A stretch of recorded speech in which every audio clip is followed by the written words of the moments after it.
I wanted to, I thought we might want to talk about is when we do have grown children, what about those that are still at home? And I think that's probably the most important thing that us parents who have children who are 18 and over and think they're grown are dealing with. When we have them, they've reached 18, they've hit that big eight, the the age that the law says that they can decide what they want to do and be grown officially and make all kinds of decisions, but they ain't no more independent than your right thumb because it's attached to the rest of you. And so how Mm-hmm. do we deal with them? Because they're at that age, they're beyond smelling their must. They creating their own must now. Mm-hmm. They talking, I wouldn't say trash, because if they talk trash, most of them probably wouldn't be living. But that they're starting to get a little spicy with their words because they think they done hit the big eight now, and so it's okay to kind of try to test mama and daddy or whomever, if grandmama, whoever's raising them. So what are our Mm-hmm. thoughts on that for these children who still living at home? Now, me myself, BL, me and you had the conversation about my daughter. And come to find out, ever since, BL, she's been gone for a few days, me and her have been talking every day. She FaceTimed on my son's phone. I've been talking to the grandbaby. And seems to be everything is working. But I did assure her, if the pot gets too hot, you can't come back. But you do have to get your priorities in order. Because even at 19 years old, with a child, you have a great support system, but you're still not officially grown as far as I'm concerned.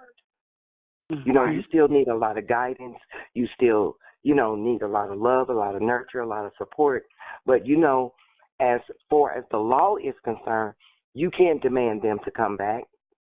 If they Right. decide they want to move out, really, you can't do anything about it. The only thing that I can do, like I took your suggested, you can talk to them. You can tell them you still love them. You're there if they need you anytime, day or night, to talk to you for a support system. I mean, but what else can you really do? Because they think they got all the answers, and they've only been living 18 and 19 years of their life.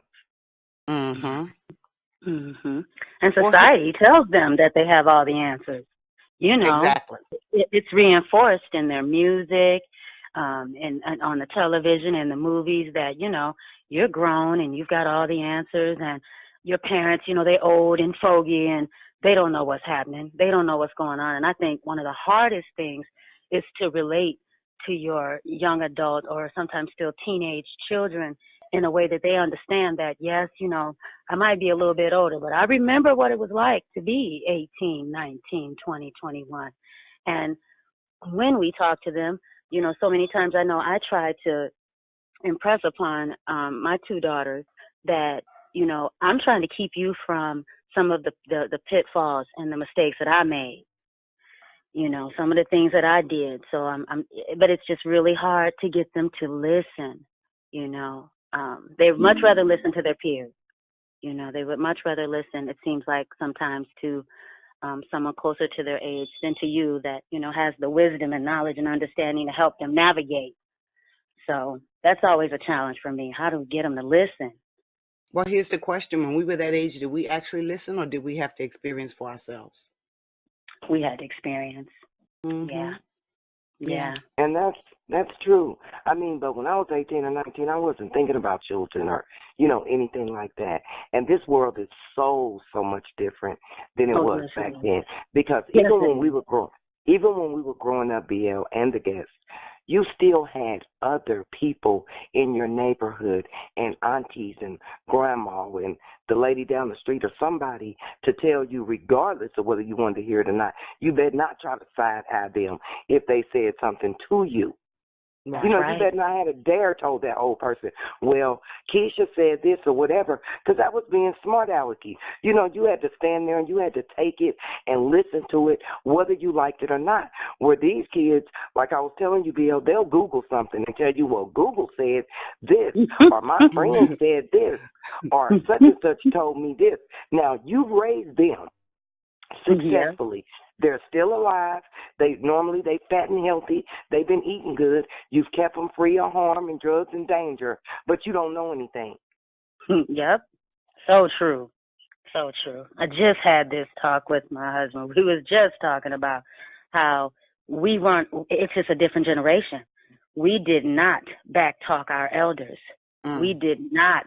And you're right. It didn't matter. I know not only did I live with my grandmother, and it was a lady across the street. It was a older lady, Miss Chandler, right next door.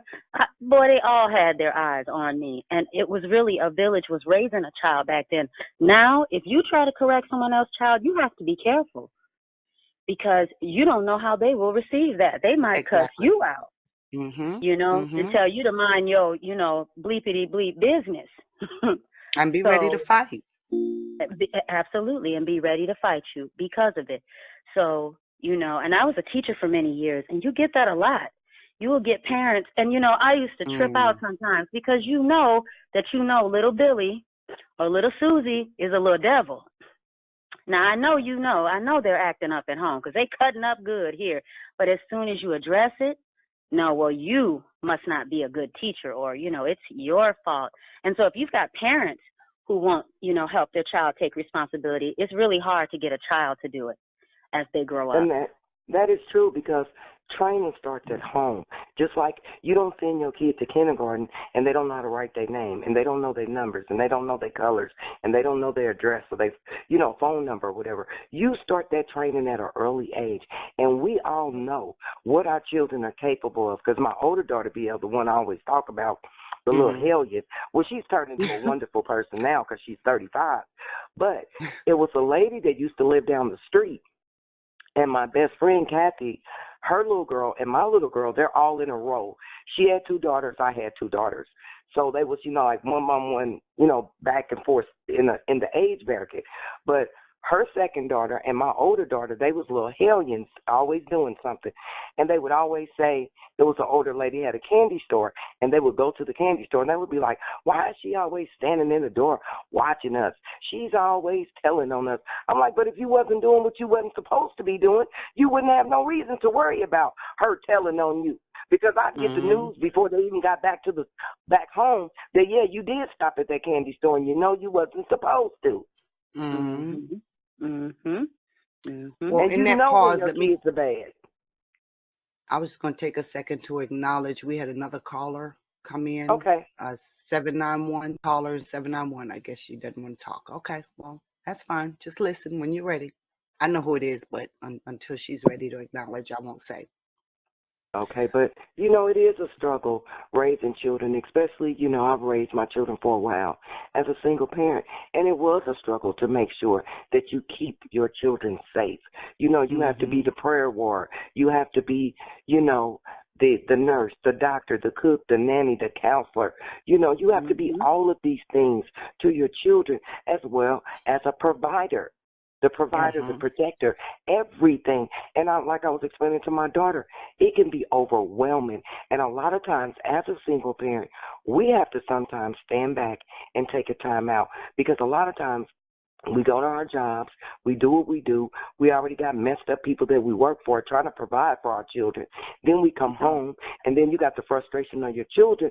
And a lot of times the kids could do something very minute, and you snap off, not really being mad at the children, but the fact of you're trying to do everything, and deep inside, whether we want to realize it or not, sometimes you have a resentful spirit because you feel it's not fair that you're doing it by yourself. Right, right. I've been there. I've definitely been there. And it's not that you resent the children; it's just truly that you resent the situation. The situation, right? Because let's be honest, it's not fair to have to raise children alone. You didn't make them by yourself, and it's not fair. And there's a variety of reasons, why we sometimes find ourselves in that situation. But no matter how you got there, it's still so hard. It is so hard to cope. And you're right. You got to take a time out. You got to take time out and take care of you, which, that's easier said than done when you're being the cook, the cleaner, like you said, the butler, the chauffeur. It's really hard. It's really a challenge. One thing I would do when I would come home from work, even after I got married later on in the years, ladies, I would come home and my kids knew for the first 10 minutes, please, you must give me 10 minutes. You have to. Mm-hmm. Don't run up on me or anything. Because I feel like if you was okay all this time, our Creator going to take care of you for 10 more minutes. Just let me have that little woosah moment. Then you can come to me. And then I'm in a clear state of mind. Because, you got the hustle and bustle of traffic, trying to get home. You know what I'm saying? People pissing you off in traffic. Then you got to stop by the store because this one decided they needed some lollipops or Kleenex for school or some school supplies, but they didn't tell you to the day before that they needed it. Or you got to stop and you forgot the butter, or you forgot the bread, or whatever's going on. And so you get that little 10 or 15-minute moment to yourself, even if you have to go in the bathroom and act like you're using the bathroom, lock the door, turn the water on. You don't wasted about $5 worth of water, but you got that little woosah moment. Then you can come out and say, okay, I'm ready. Yep, that's so true. I had the same rule. Now, I wasn't, you was real nice. It used to be half an hour. When I got home, I was a single mom of 4 children, and they were stair-steps. And so when we would get home, they knew, you guys, you sit down, you watch you some television or you read you a book, be quiet. Mom is going to go in the room. I would go and change, get comfortable, take off those work clothes and put my comfortable slippers on and my comfy clothes and sit down and just have a moment to myself to be ready for the second part of my day. It's always like it's a 24-hour job.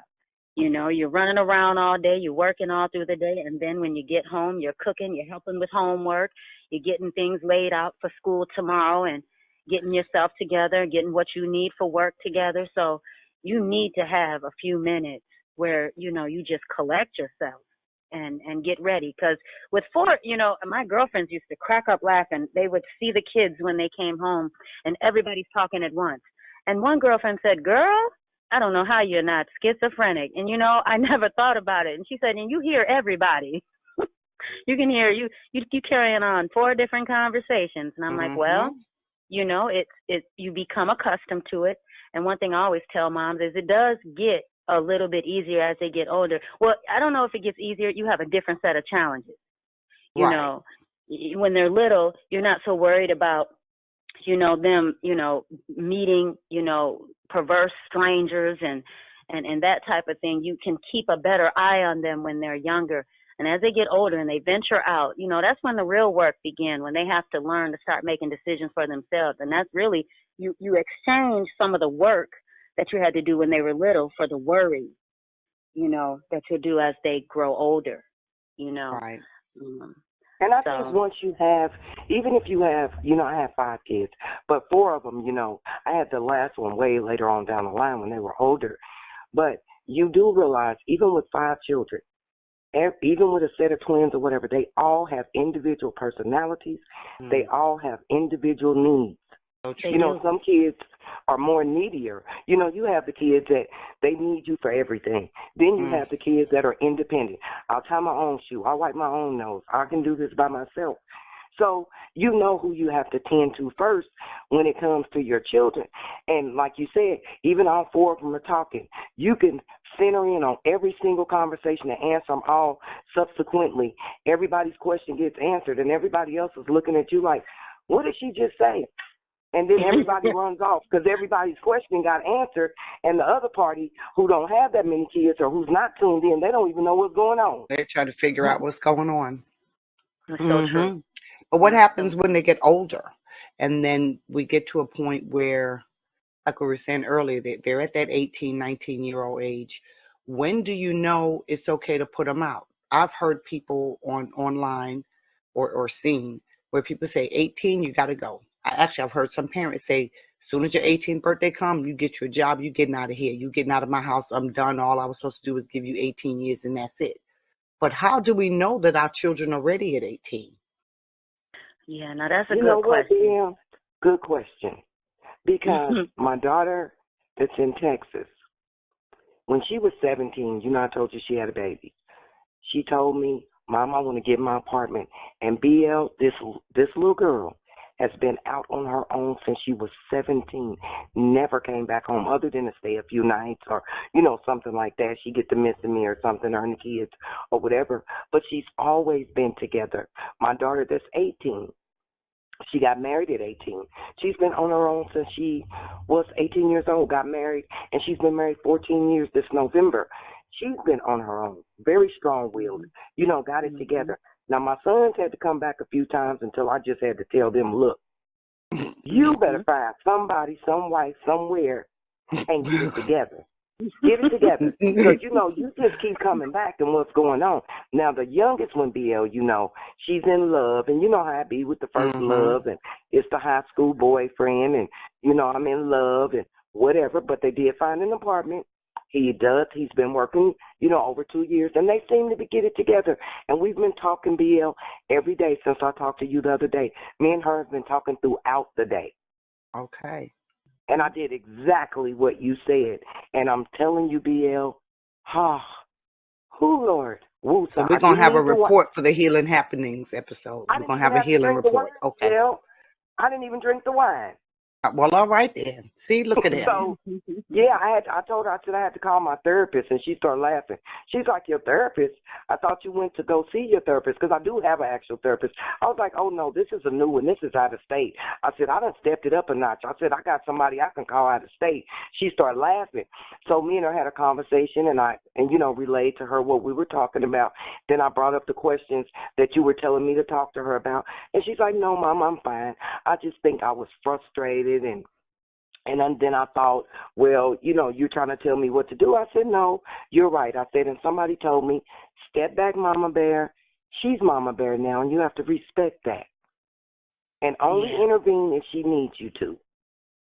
Yep, that's true. Because the relationship is now changing.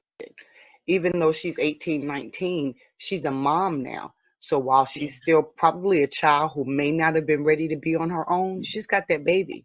And so now you and she are going to be interacting with each other as mom and daughter, yes, but as mom to another mom. Yep. And definitely changes the dynamic.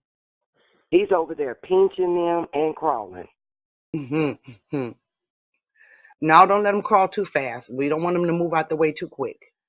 Well, no. Remember, she has the next Nexplanon in. She can't have any kids for 3 years. Well, that don't mean Daddy can't do nothing. But Well, I hope. Look, I hope that don't happen because BL, she is one of those kind of people. I think if something like that happened, I don't. Don't say it. Don't say it. Don't say right. It. I feel sorry for him. So Yeah. Yeah. And they really are realizing, BL. She told me today. She said, Mom, I gave him a bath at 9:30 last night. He slept all night. He is on a schedule.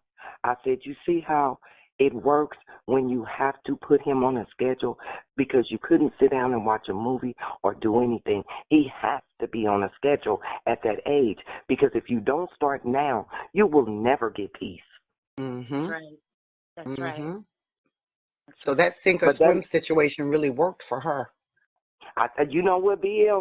Everything you said, it manifested itself, I promise you. Me and her have not talked without somebody getting pissed off or somebody side-eyeing or somebody looking up in their head or me wanting to just run in my room and slam the door. We have not had a wonderful conversation like that. I mean, uninterrupted. When she was talking, I never, BL, said a word. I let her talk, and then it was my turn, and I talked, and I'm telling you exactly what you told me. It has changed the dynamics of our relationship, and I'm so appreciative to you for that. Look at that. Look, you got me almost crying. Girl, stop. See, that's what I want to hear. These healing kind of stories. It's the truth.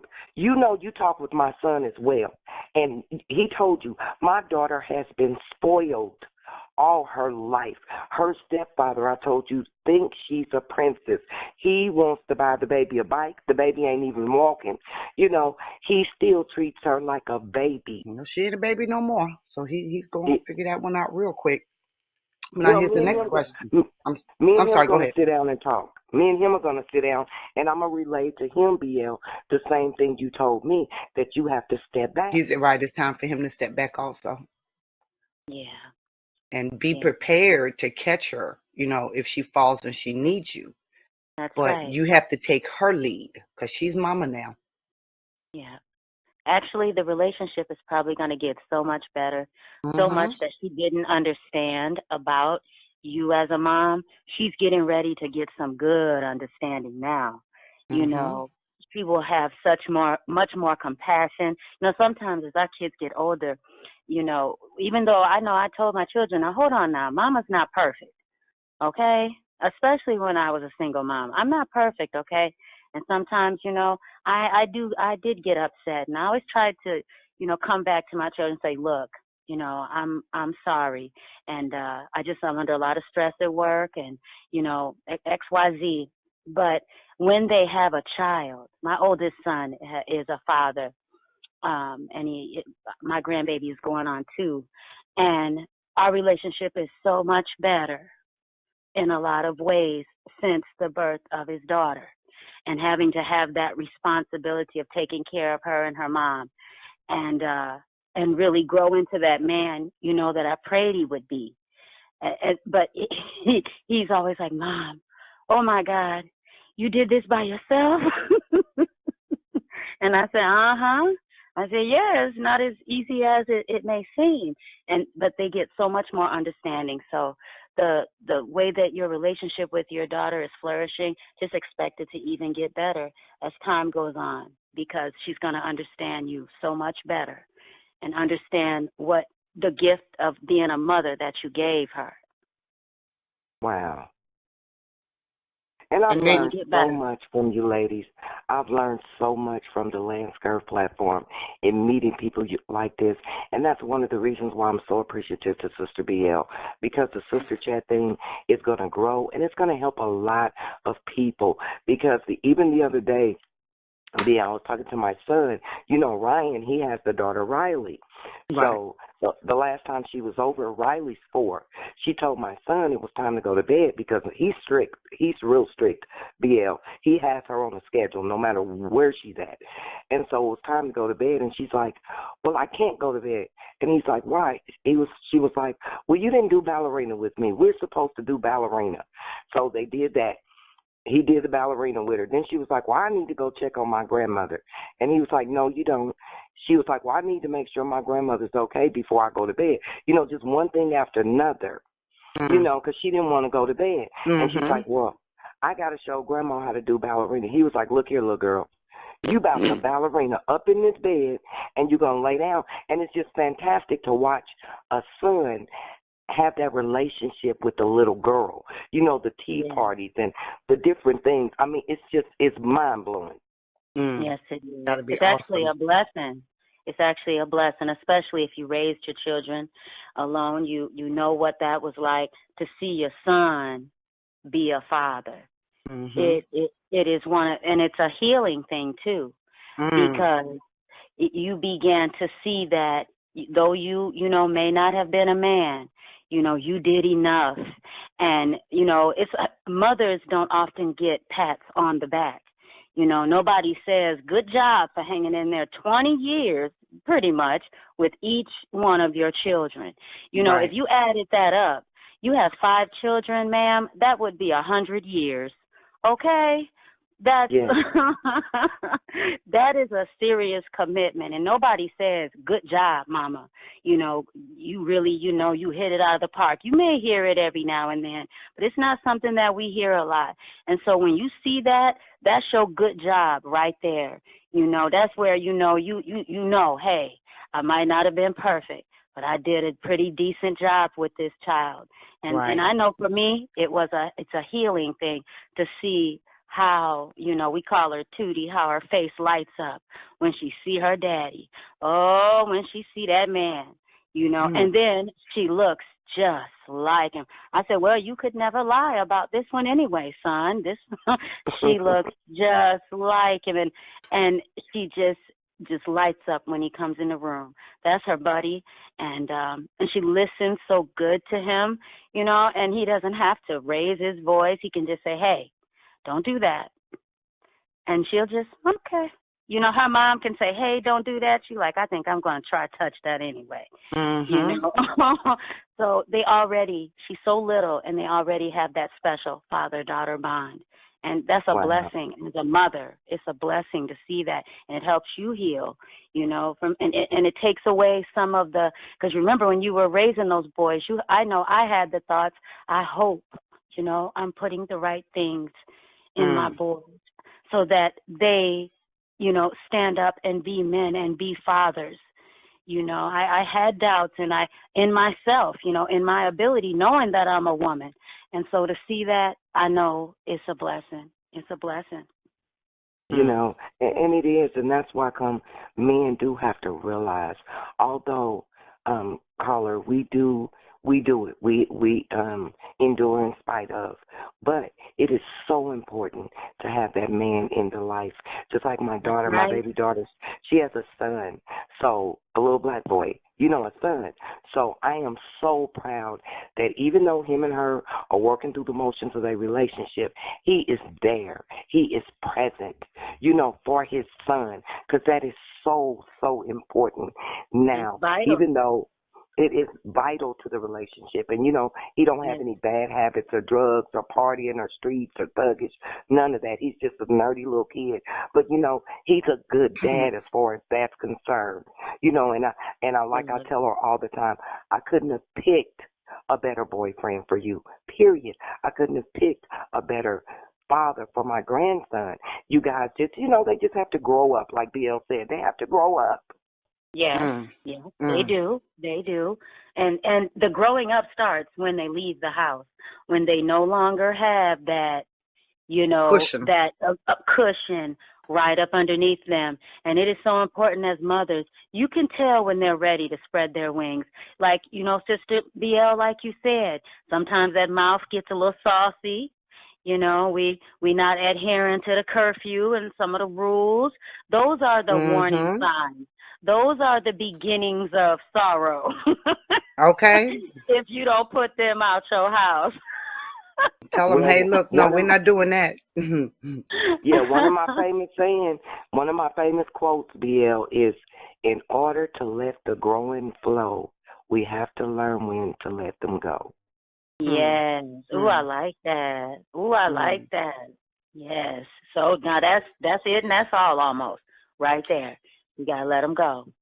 You gotta So, let but Yeah. them then what go. about those? Because as I was thinking about this topic, y'all don't laugh at me, but I thought back to the Waltons.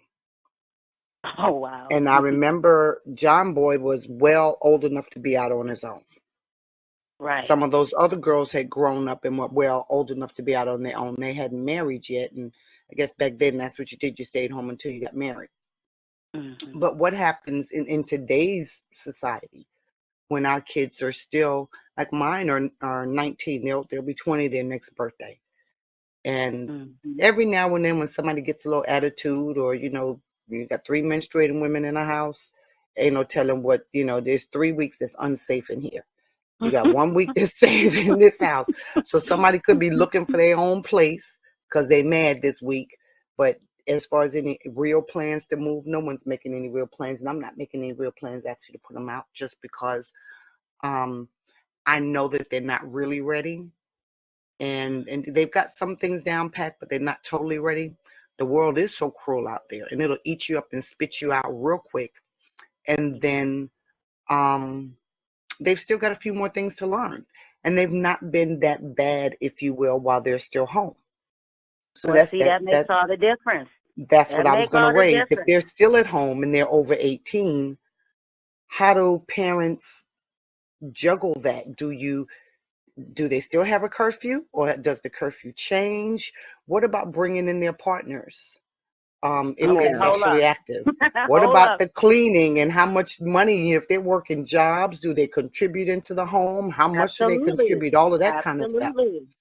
Oh yeah. Now hold on now. If we want to do grown things like have partners and we out working, we want to stay out late and kick it with our pals, that's all fine and well, but with much, freedom comes some responsibility too. Mm-hmm. So after you're 18 years old in my house, I can only speak about what I believe. You not only you must be working or going to school or both. There's no, or actively looking, you must be, because idle hands is the devil's workshop or playhouse. I don't remember exactly how it said, but you need to be working to develop yourself. So as you're working, now that you're an adult, you take up adult resources.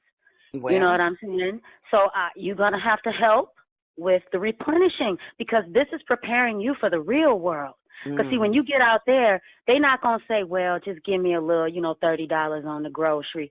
No, and then, I don't care if your rent is late. That's all right. You could just give me, half next week and the other half the week after. It's not going to go like that. That's right. It's due on the 1st, and that's it. If it's not there by the 5th, they at the courthouse on the 6th. And you're stuck on the curb by the 10th. Okay? So you have to prepare them for that real world out there. And they not going to like it.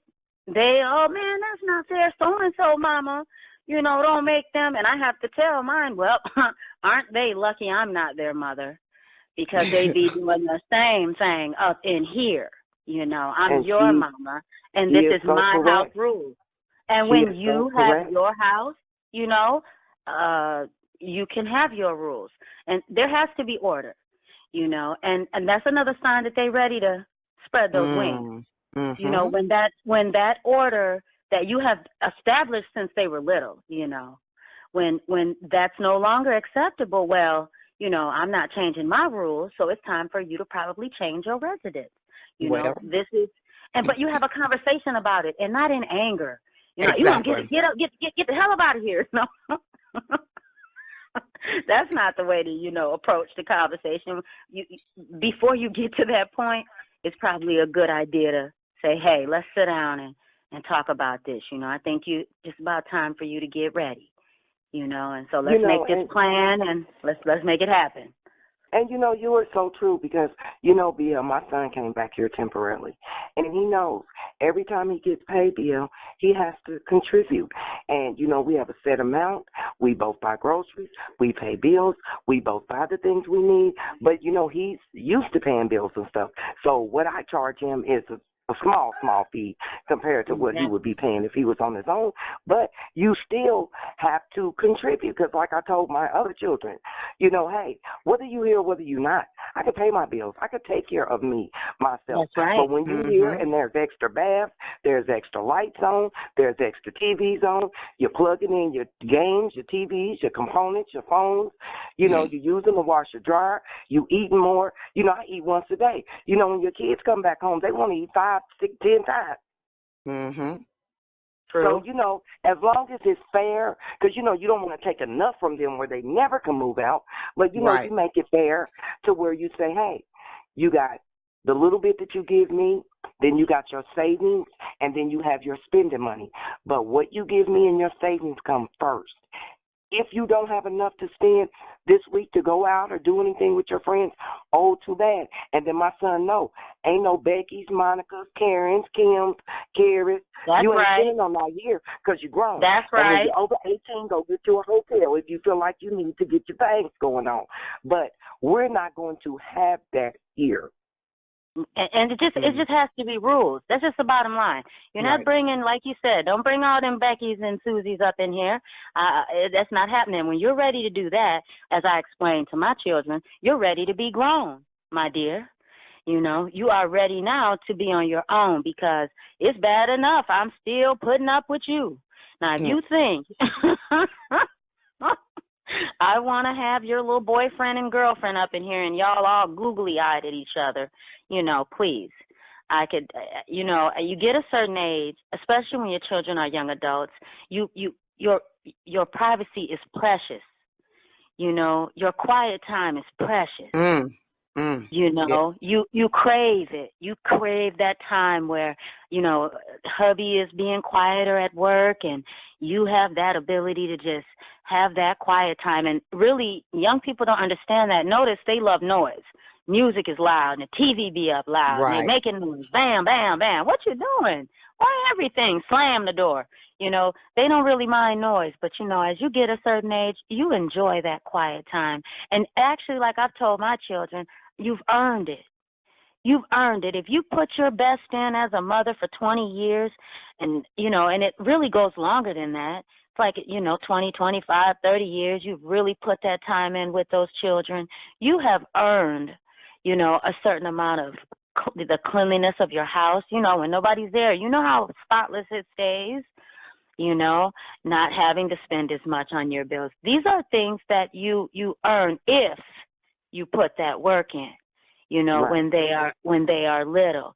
I want to put that caveat in there because we know that there are some moms who, they was doing their own thing and wasn't really present and really being there Right. for their children. So their children were completely unprepared, to face the wolves that is out there waiting on them. And so then that's a whole different situation. But if you know in your heart, and we know, in your heart you have gave it to Michigan, then there comes a point where your kids need to understand that that's something that you have earned. It's not that I don't love you and miss you, but it's time for you to grow. And you can't do that with me as a safety net for forever. You just won't grow. Right. They won't. They just won't grow. And children have to learn that there is repercussions and consequences to your behavior, whether it be That's positive or negative. And being here, you are not going to learn. You have to learn that there are certain things you can do and certain things you can't. And I had to explain to her, although I am an adult, trust and believe. Even when you're a homeowner, you in the workforce, you got a car payment, you have bill payments, you are answering to someone because it is not yours. Your bill is due on a certain day. So if you don't pay it, it's going to be cut off. If you have to go to work at 8 o'clock, you can't show up at 8:15 and expect to have a job. You have to learn responsibilities. And although I'm grown and I'm your mother, I had to do these things and I had to abide by certain rules because I did have children and you were important. So I had to do things not because I wanted to. I had to do what I had to do because grown-ups and parents, you don't do what you want to do. You do what you have to do. That's right. That's Exactly. right. Because I want to go take a nap, but it's 3:30 and I got to make dinner, so the nap got to wait. So that's how it is. So now that you're an adult, because a lot of kids figure, they say it all the time, you guys, I'll be glad when I'm grown and I don't have to do what people say. Baby, you're going to do what people say till you die. You're going to do what somebody says because if you're married, even when your kids are gone and you're married and it's just you and your spouse, he's old and cranky and crazy and senile. You done got old and cranky and crazy and senile. He don't know what you just said 5 minutes ago. You done walked in the kitchen. You forgot what you were supposed to get. So somebody got to tell you what you were supposed to go in there and get. So somebody's going to tell you something at some point in your life. That's right. Good point. Good point. Right. That's right. It's so strange that listening to the two of you all, I think over the years, over the years, there are several budding adults, I should say, I've taken in. And oftentimes one of them they'd gotten into some trouble or whatever, but the others pretty much it was after having an argument with their mom and, they getting a little spicy and mom say, okay, get gone. Where they gonna go? They call me. Maybe can I come stay with you? Mama told me I had to go. Come on. Give them time, talk about it, and eventually they all wind up going back home because I don't turn them out from here. If they come to me after having argued with their parents, they don't leave here and go into their own place. They have to go back home and make it right first. And then they have to leave their parents home the right way. And that's something I've done with all the kids that I come in contact with. Because I think there's a certain way that you leave your parents home and you don't do it in anger and frustration and that sort of thing. That's right. So, but yeah, just the whole thought of curfew, because this is something I'm dealing with right now.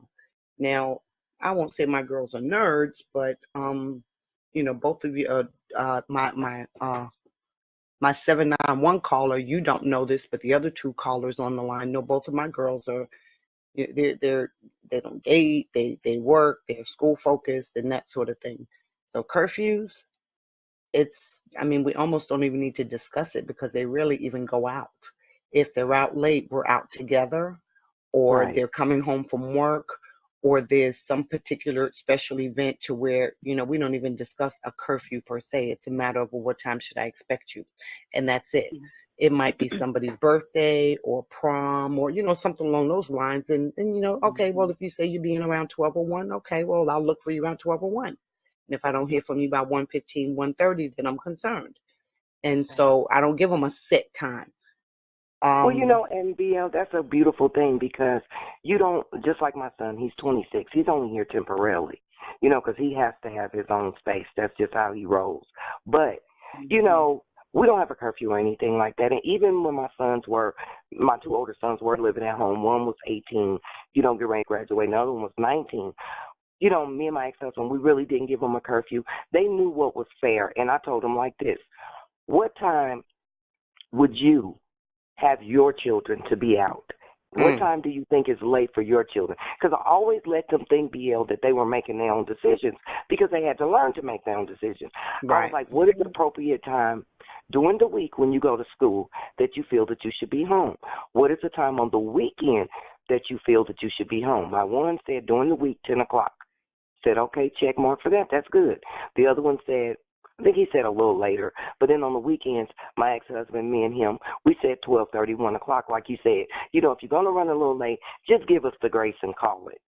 Right. But like with your girls, they older, they ain't really ripping and running the streets because they have an agenda, they're doing something, they got goals and plans.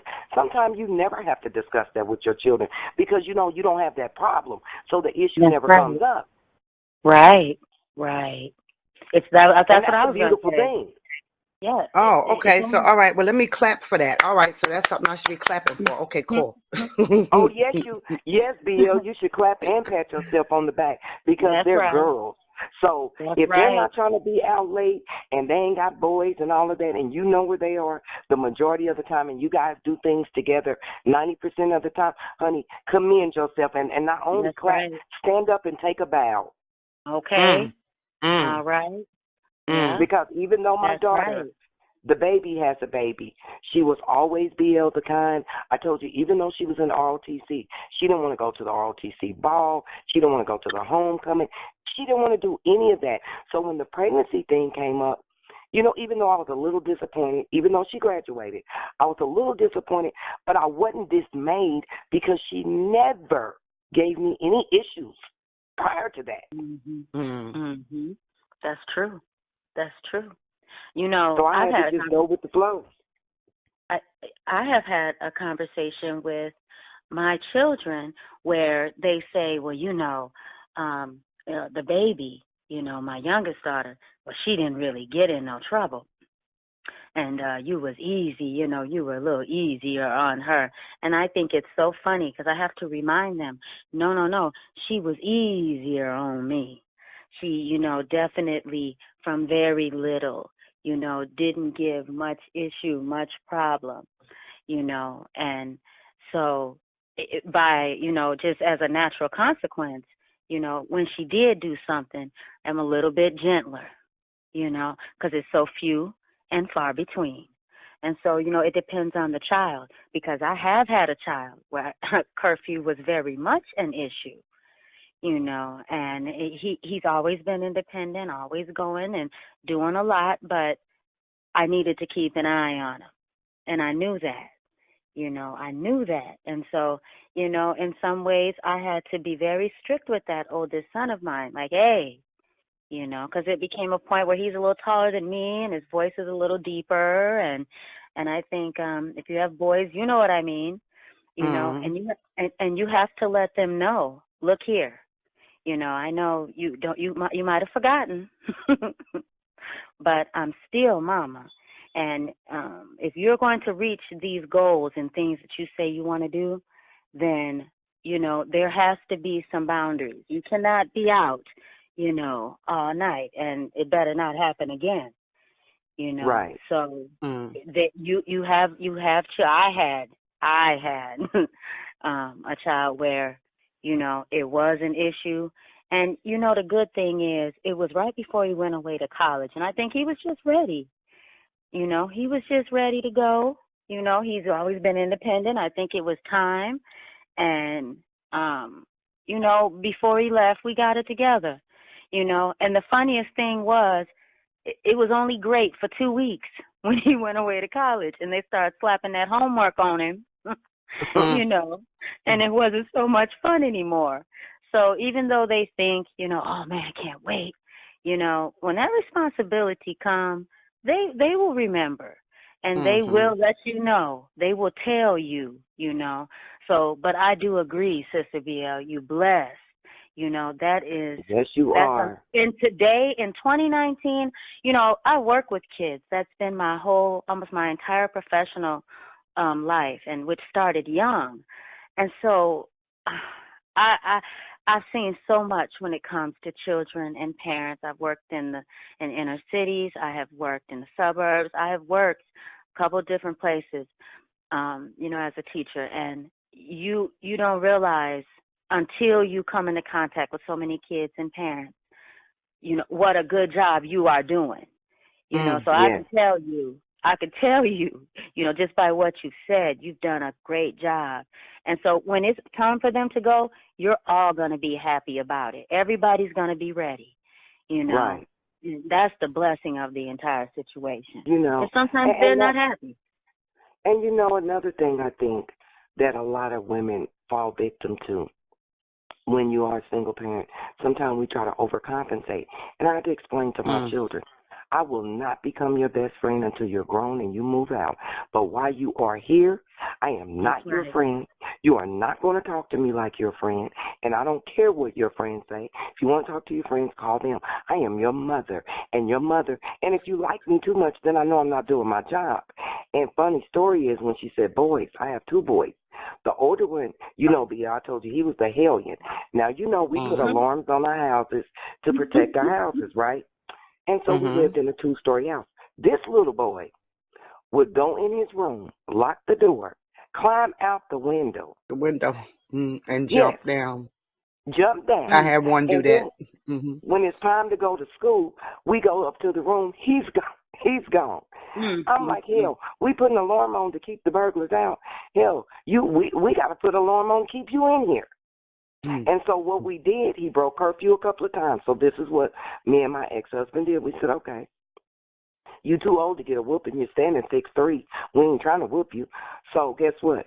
If you break curfew, our garage was a heated garage. We put a sofa out there.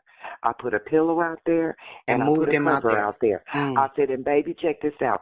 If you break curfew, you will not be coming in this house disturbing us in the middle of the night. But here's the code to the garage where you will be out of, harm's way. But that's where you're going to sleep at. And you're going to stay out there till we get up. And you better be here when I wake up. Oh, you were generous because I've seen so many parents, they make their kids sleep out on the front porch in front of the door. And they better be there when they pop to their door to check on them. Well, you know what? So And I don't think your that's son, wrong either. he got it easy. Yeah, he did get it a little easy because I told him we're not going to have this. We're working our behinds off. And you think you're going to walk up in here when you get ready and you're not even at an age of paying no bills? And if I don't walk in my own house at 1 o'clock in the morning, I'd be damned if you're going to do it. So guess what? This is where you're going to sleep at when you break curfew. And you only got 3 chances to break curfew. 3 strikes, you are out. Mm. Mm-hmm. And he got it Mm. together. Mm-hmm. Because I'm like, that is Well, utterly disrespectful.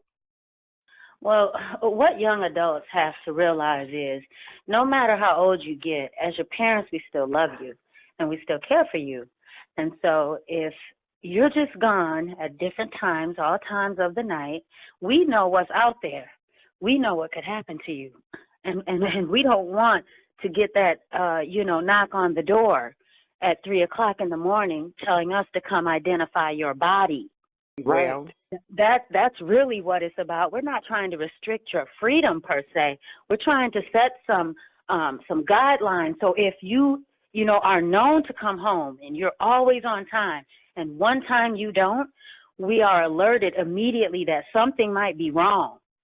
and You we know know, to start taking action immediately. Mm-hmm. immediately. Sometimes, working with kids, you're more. I'm sensitive when I see those billboards, and most children are not found if they're not found in the first 24 to 48 hours. You know, Exactly. so as a parent, when you know this is the guideline, this child is sticking to that, when they don't, that gives you an extra jump on, tragedy, that could be waiting for that child. And that's what they need to understand. It's all out of love that we set those boundaries, not because we get a big kick out of restricting your freedom, because I have a coworker that I worked with at a place for 16 years, and her 16-year-old daughter has been missing, for at least 10 years now. Wow. And the change that came over her I could imagine. was such.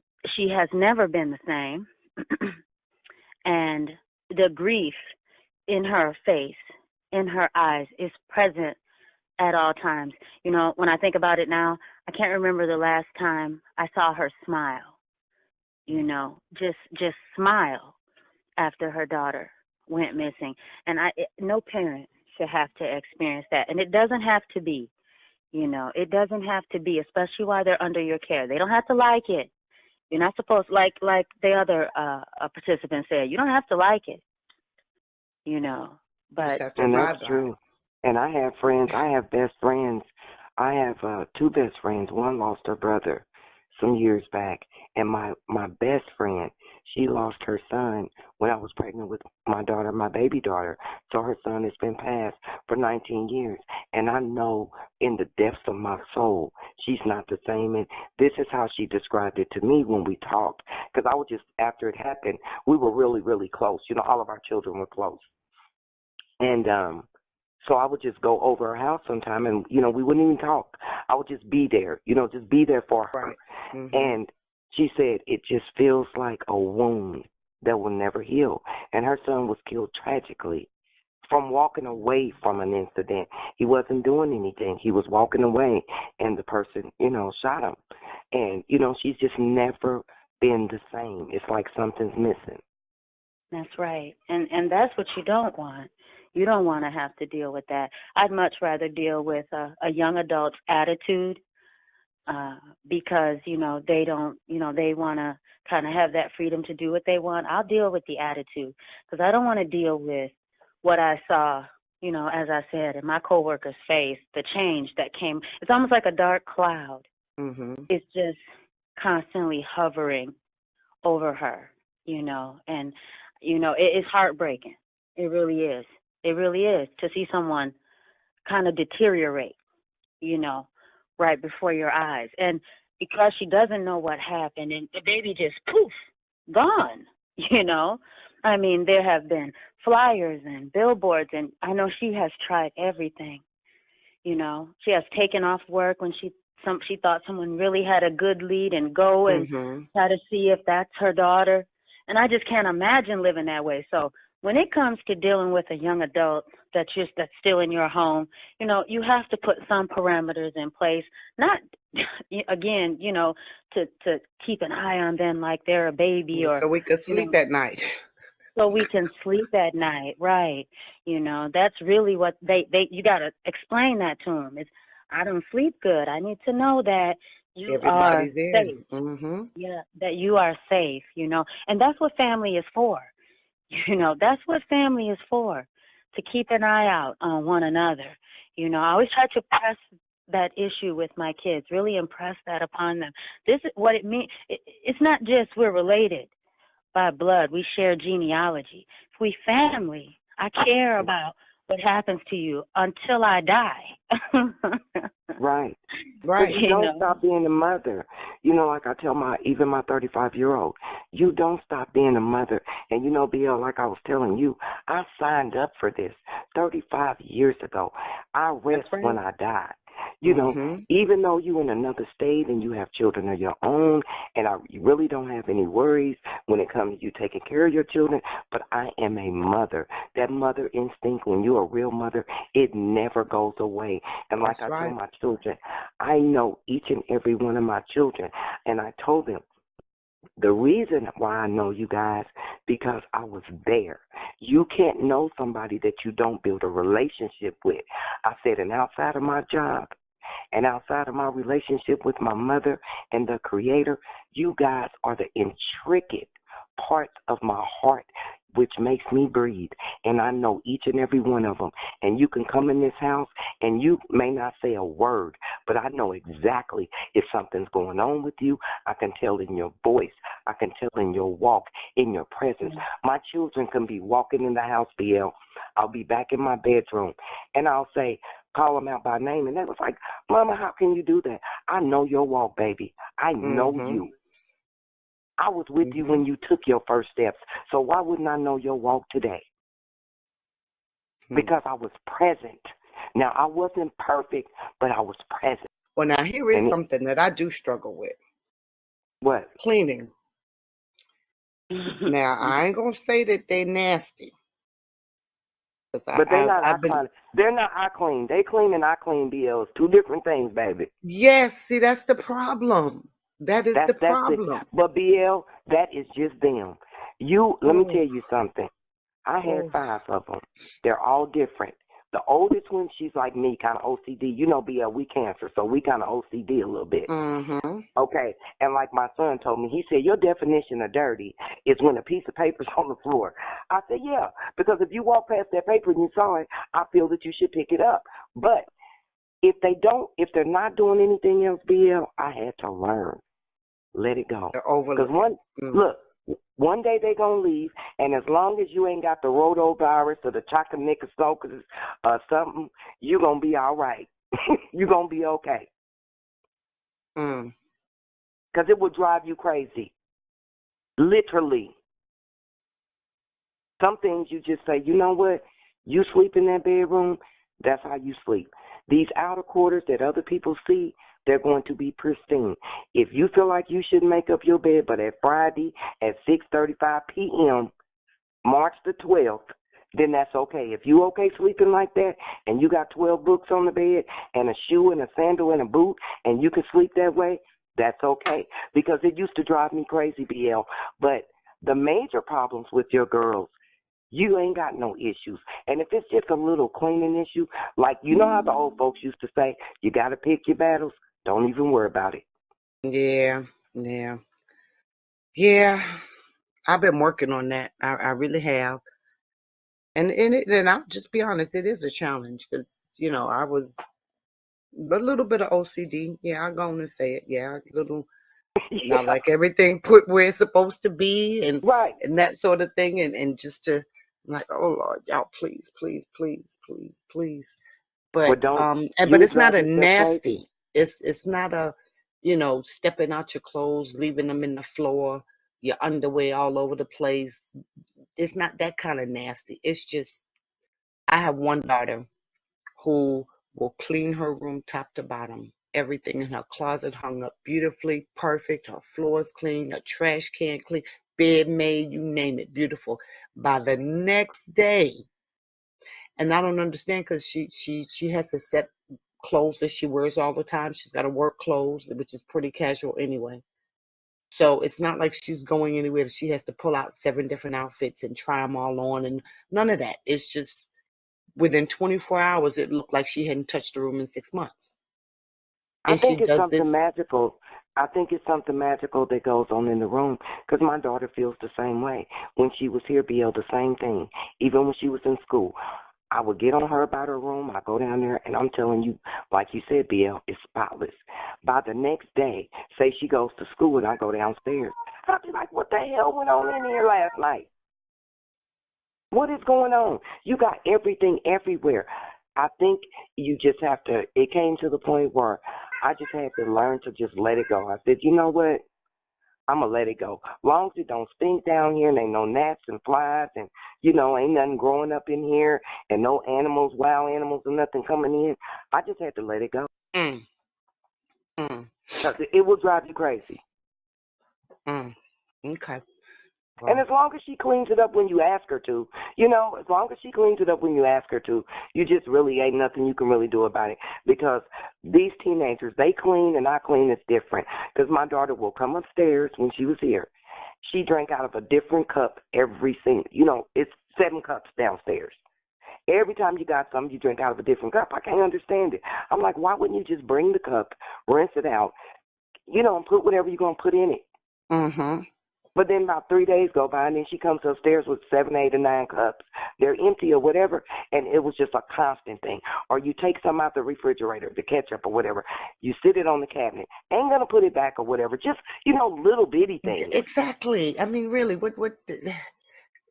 why can't you just put it back in the pantry or in the fridge or just? But you're right. You're right. But you know what, BL? I think they don't really get it, and they look at it as if we're nitpicking until they get their own place. Then when you get your own home and you don't clean up, and then you see how overwhelming it gets for you, I think you'll get it then. Because, see, they know we're going to go behind them, BL, and although we're going to be fussing in our mind, we're going to go behind them and clean it up because of our behavior. And so I got tired of working my damn self to death, literally. You're right. I would clean the laundry room, and I told you, whenever it was clothes in the laundry room, I have racks because I'm kind of organized. And so I'd hang her clothes up, I'd hang her sweaters up, I'd fold her stuff up. They wear mismatched socks now anyway. Okay. I put all the socks together. Honey, that was a lifesaver for me because I didn't have to worry about matching them up. I just put them all together. I go down there, BL, she'll say, well, I'm looking for something. And now you and me, I would say, why wouldn't you raise up the stack of clothes? Get the red shirt out and put the stack back. No, just throw the stack down, pull the shirt out, don't care how the other stuff is. And so I got tired of it. I said, you know what? I'm going to leave this stuff alone, and I'm going to let her figure it out on her own. Now that she'll be in her own place, now she can see the things that we complained about or said. Now she has to do it. Oh, it's going to be interesting. It's going to be real interesting. Yeah. And I think that's the only way, BL, that they can learn because we go behind them. And even my older kids, the same as the caller was saying, my older kids told me because she's so much younger, you so easy on her. You just done turned into a wimp. You let her get by with this. You let her get by with that. No, she's been an easy child, but she does do things that really irk my nerves. Why not dump the trash can? Why not go in the bathroom? You see that there's no toilet paper on the roll. But BL, it's a 12-pack of toilet paper in the linen closet. Why wouldn't you put a roll on there and you're going to be using the bathroom? But then you'll get in the bathroom and holler. And holler for somebody to bring you some toilet paper. Yes. Because you stuck on the toilet. And they'll do it over and over, BL. When my toilet paper gets almost empty, I guess I'm a little OCD. I'll go ahead and change the roll, and then I'll sit the little used roll right there so I can go ahead and finish using that. But I got a fresh roll on there. They go brush her teeth. She has her own bathroom. She would go brush her teeth. You won't put the top on the toothpaste. Then you brush your teeth. You got the toothpaste spray on the mirror. Why? And you got Windex and a towel and paper towels, but you won't wipe the mirror. Yeah, I think we might be a little thing. It might be some of us a little old school people too, because that wouldn't have been tolerated when we were growing up. Yeah, we knew better, BL. We knew better. You use that bathroom, because you did your chores on the weekends. You go in there and you use that bathroom that same way that you went in there. It better be that way when you come out. You didn't wash your hands and leave water on the sink. You took that towel and you wiped off that faucet. You wiped off that sink, and you had a particular towel, the ones your mama had to be cute, and then you had the towel to dry your hands off with. And you didn't touch the cute towels. You knew better. They'll snatch the towel down, the cute towel, and it'd be going sideways, ace deuce, and they'll keep walking. And don't care if their friends come over and use the bathroom and see it. And see it like that. And the friends probably just as nasty, baby. Let me tell you a little bit of good news. We have 3 bathrooms in the house, and I have to clean the one off the living room and the one downstairs, and I have my own bathroom that stays pristine. And I would be infuriated, BL, but I still was like, do y'all got, is it a deficit learning thing going on or something? But I think they just really, they don't think about it like we do. and They be their like, oh, friends don't think about it either. So there's no embarrassment, there's no other no. incentive for them to do it because their friends' bathrooms look just as bad, if not worse. BL, my whole downstairs one time was trashed. Because she had friends over and told the friends, come on. I said, ain't no way in hell I would have had somebody come in my home and it looked like that. And Looking honey, like, they were comfortable. Look, BL, they was comfortable. yeah, that sounds Chilling. about right. Yeah, it's this generation. Yeah, we've confirmed that it's this generation because it's just, oh Hey, Lord, we hey, weren't raised Sister that way. BL, can you hear Mm-hmm. me? Yes. Hey, Uh-huh. I just wanted to chime in.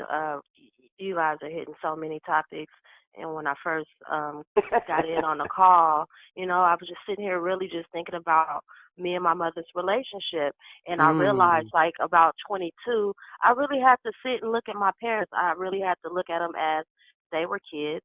They grew up in Mississippi in the 50s and 60s. Like, come on. I grew up in California. So just that alone, and then thinking of all the hardship, that's when I stopped looking at my mama like she trying to control me. And I really realized she saw in me, that I was capable. But she had to be stern on me because I was being lazy. And that leads me to say, you guys are talking about the generation now. I'm 37, my brother's 33. And BL, we talked earlier about my brother and, his disability or whatever. But Mm-hmm. right now, he's kind of at the mind state of like a 17, 18, 19, 20-year-old. And it blows my mind. I'm talking about he getting up in the morning, 6 o'clock in the morning, 7, 8. He out the house by 8 o'clock, leaving with some female, be gone for 3, 4, 5 hours, come back home, sit in his room. The room's so funky, I can't even, I got to keep remind him, keep the door closed, keep the door closed. And then like this morning, I got on him. He come back, I say, oh, hey, what's going on? Oh, nothing, nothing. I'm talking about he ain't washed his balls. He ain't did nothing but brush his teeth and ran off with this little trick. And then he come bouncing back in the house, went in the bathroom, used the bathroom, and come right in the kitchen, touching all on the refrigerator and stuff. And I'm Mm. like, what you doing today? He said, nothing. I said, I'm going to tell you what you're going to do. You're going to clean up this kitchen. You're going to clean up these 6 dishes that's yours, because I keep my dishes separated from his. I keep the towels separated, the rags I use, everything separated. And it's like, really, what are you thinking? You can get up and go with this woman. You ain't having sex with her because I asked her, I asked you, and I know, I just know when he getting it in, when he not, because he a Mm. lame, right? But Mm. anyways, it just blow my mind that you won't contribute to a house, a nice house that I found for us, but you running with this off with this female and ain't getting nothing for it. And it blow my mind, just like the things I was talking about. Going in the bathroom, leaving a mess, going in the kitchen, knowing damn well you the only one in the house that eat this white bread and jelly, 'cause I don't eat bread. And my daughter, I give her wheat bread. But you making this mess, and I'd be damned if you uh throw a fit if I say something. Mm. So, and when we stayed in an apartment, I used to do stuff like he wouldn't take the trash out. Oh, best believe when he wake up in the morning, he going to wake up all disoriented. He going to run right into that trash because I'm sitting right up in his room. He'll leave, he'll be out all day long, and then he'll come home and won't do nothing, and he'll get up and leave. Guess what? You coming home, you want to know what's in your room? Dirty dishes. All them dishes you done had sitting in all them dishes. You feel me? Oh, you bounce up. You done set up for 3 weeks and ain't washed your I'm sorry, ain't washed your clothes, ain't cleaned your sheets. Cool. You cool The on the room line. You can say smelling what you like want to say. the room smelling like wet white trash, balls, and ass, and everything else. You know what I'm saying? But you got the audacity to want to come and try to wash your clothes. Ain't gonna cop an attitude, because I take the dishwasher liquid. I take it. I put all. If I pay for it, putting it in my room.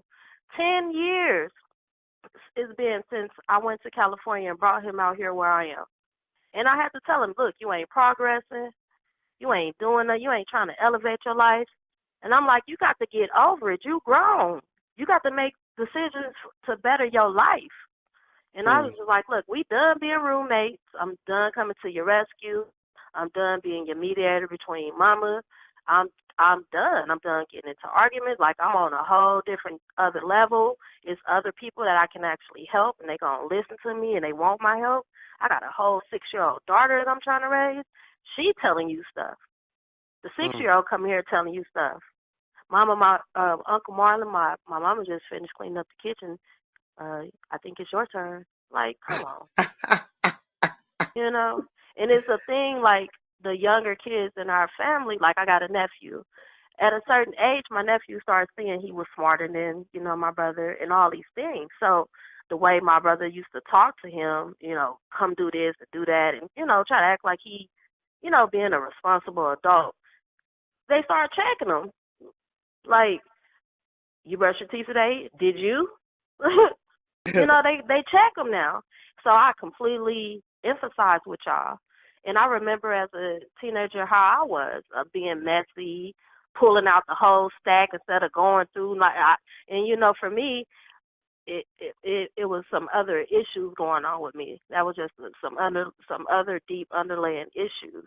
And that I expressed that in being messy, you know what I'm saying? Right. And that led on, as I got older, it kind of got a little worse. But, you know, like you said, you move into your own house, especially when you got to start running after a little one. You got to clean up after them. So I completely agree with y'all and emphasize, because, hell, this shit is not a joke. It's not a joke. And like y'all said, someone said earlier, you sometimes have this resentment. And me knowing my history and my, you know, levels of anger and all these things before I had my child, I really had to check myself to make sure I don't step out of line, because I don't want her to ever feel like, I don't want her to grow up and be like, you know what, that was verbal abuse.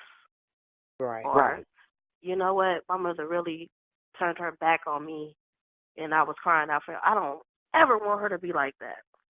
Right. So. And it's a good thing that you did realize that, because, you know, even when me and BL, we had a really heart-to-heart conversation, and you know, and she told me a lot of things that I needed to know, because I didn't always have somebody to tell me, ma'am, as well.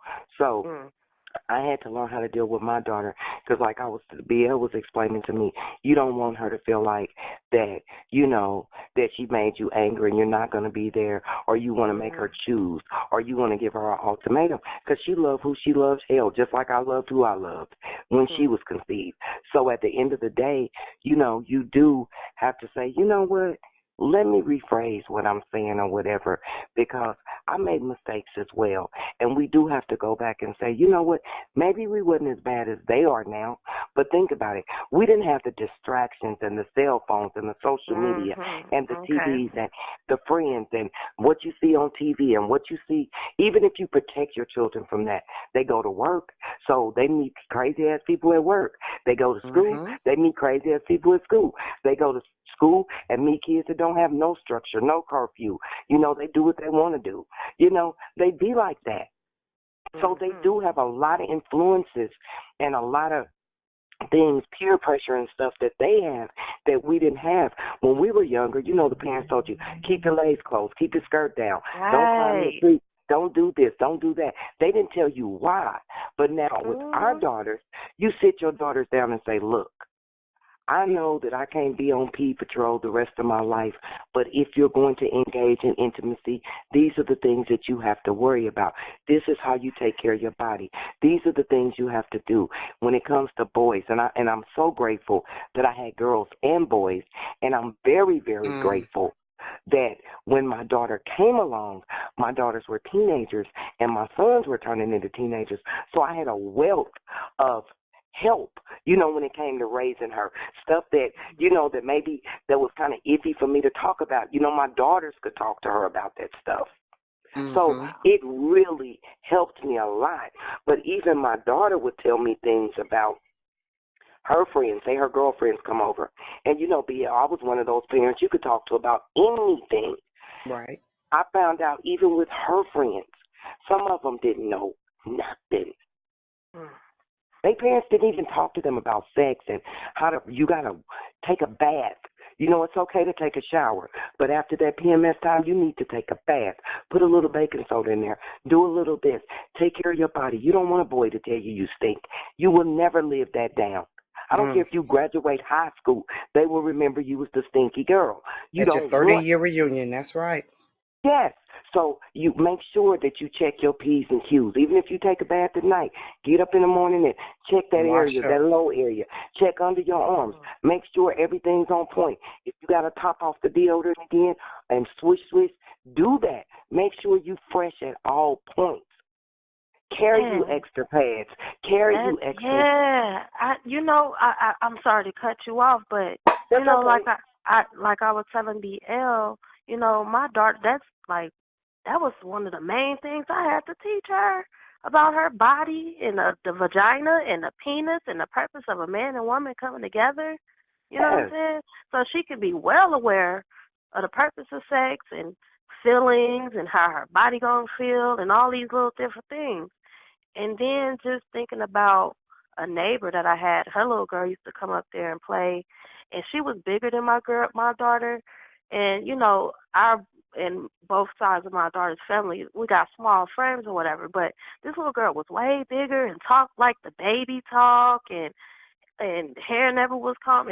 And then all of a sudden she would come up and just be as musty, and I just couldn't understand. I'm like, I know her mama smelling this, but I never said nothing because I was talking to my daughter, and I told her, you know, you can't go down there and play and my daughter just was like, why? I said, you know, Shelby, they got a cat. You know what I'm saying? The litter box is always filled up. Like, this is what I'm telling my daughter. I said, it's 6 people that stay in their house. And out of 6 of them, 5 of them are big enough to do the dishes, and their dishes are never clean. I said, they always have messy clothes and things around. I said, I just don't feel comfortable you being down there. She said, because they don't clean up. I said, yeah, basically. So, That means you they're know, nasty.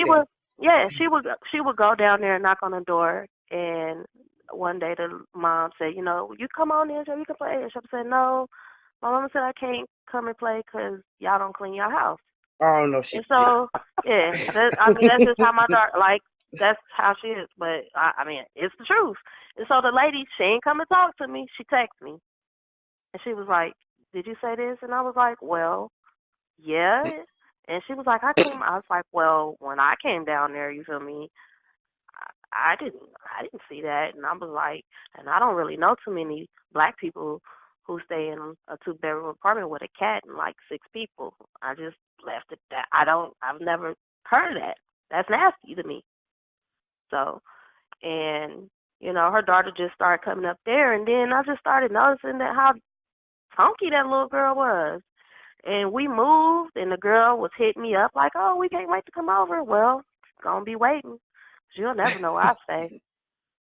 Ever. Because you know what I'm saying? Because I don't want my daughter to think that's cool.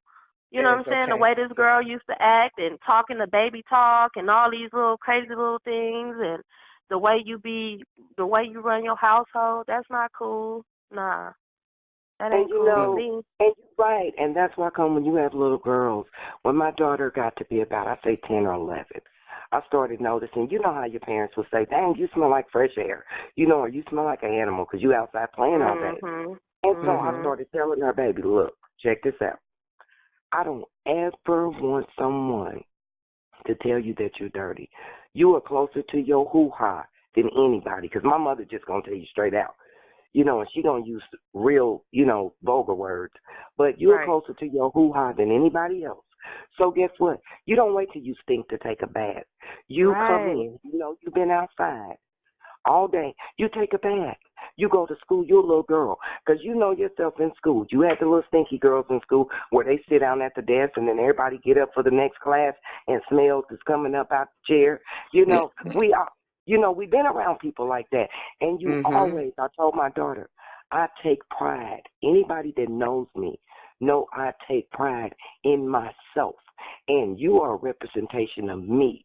Now, if you want to dress like Cyndi Lauper, you know, in high school, I don't care. I'm tired of telling you about your clothes. But long as you clean and you on point, that's all I care about. Right. You ain't dirty. You know, these outfits you want to wear, as long as you ain't got, you know, 'cause she don't wear thong panties and none of that kind of crap. 'Cause you know we ain't buying that. And you don't buy your clothes, so you ain't got no business possessing nothing like that in the first place. Right. So, Right. and these little girls, they wear stuff, and then people say, oh, these little girls are not buying their clothes. Their parents are. Their parents so are. if you're allowing your daughter to wear a thong in the 7th or 8th or 9th grade, it is your fault. If you're allowing them to wear these pants where the crack of their ass, when they bend over, is showing, it is your fault. She ain't got no business showing no cleavage, no anything. Period. For real. Mm-hmm. That's the truth of the matter. But see, that makes me think like what you were saying earlier, you know, where these young adults now, where do they get this sense of laziness? And, you know, and in certain households, you know, like you mentioned, you're showing them things. They see how OCD, like I knew how OCD my mama was about cleaning. You like you said, my room could be however, but every weekend, you know, it was a 10-minute race. You got 10 minutes to get everything up off the floor and put it in its place, or it's going in the trash. I can't tell you how many high school books I lost. Mm-hmm. I can't tell you how many work outfits I lost because she wasn't playing. But, you know, our chores and stuff, we had to stay on it. But, you know, with my brother living with me now, with all the other stuff aside, like, why you can't pick up these habits? Why not incorporate some of the same things with him? If he doesn't do X, Y, Z, trash it. It's been so many different routines that I've tried, putting up lists and all these different things. Now it's to the point, like you were saying earlier, just do it my damn self. Trash needs to be taken out, take the trash out. He got his own bathroom. My daughter don't use that bathroom no more because it's in between their two rooms. He's responsible for cleaning up that whole side of the house aside from her room. You know, I come in the kitchen, I just leave his little dishes sitting there. After a certain while, it go too long, and I just check them like, you need to clean these dishes. You need to clean out the microwave. You're the only one in the house to use the microwave. I don't even use it. So, you know, and with him, it's always, oh, I was about to do that. Or no, you wasn't. Because I'm eavesdropping on you, and you came in here at 1:15, and now it's 2:02. You wasn't thinking about doing nothing, but sitting and doing what you was doing. But that's okay, because I'm not trying to get myself bent out of shape. And, you know, like you said, you got to pick your battles, and it's just too much other stuff going on for me to be going back and forth with this petty. I just had to make a decision myself, like, when this lease is over, you know, you're not going to be on the next one. Right. and whatever happens. You know what? And that's how you have to do. Sometimes you have to just move in secret, to keep the peace. You know, be like, you know what? I'm going to go ahead and wash them extra dishes, but baby, it's 3 months crunch time down to the lease, and I've given you the benefit of the doubt to be here. I've told you the things that you need to change, and you refuse. So, honey, you have to go. BL knows I have a 29-year-old son who had moved back home with me, ma'am, 2 or 3 times. This last time I told him, baby, look, I don't know where you're going to go. You can go down to Florida with your dad or wherever you want to go find a creator or anybody you want to, but you can't be here. Because you don't feel that you want to pay bills, you don't want to be consistent, you want to bring people to my home, and that is a no-no. You are grown. You can go hang out where you want to. You want to walk in my kitchen. Your friends walk in my kitchen. I don't know if they've been scratching their nuts or what they've been doing. They walked in there and touched my refrigerator. I snapped off. Do not come in my house, and you ain't bought no groceries here, and come in my kitchen and get anything. I keep styrofoam cups, BL. I don't want strangers drinking out of my cups. Hey, baby, you want something? Here, take this cup with you. They think I'm being generous. No, I don't want your germs. I got some plasticware. They think it's restaurant style. I got some styrofoam plates, cups, bowls, to-go boxes, whatever you need. I'm accommodate you. Here, you want a napkin to go with it? But I'm like, you can't live with me, and I love my son dearly, BL. There's nothing in the world I won't do. I told you, him and my other son are like thick as thieves. They talk to each other every day. They hang out. They go places together. You know, they do stuff for each other. But he is one of those kids. You know, you give him an inch, he take a mile. You know, you tell him, hey, you got 3 months to get yourself together. You know, you give him ample time.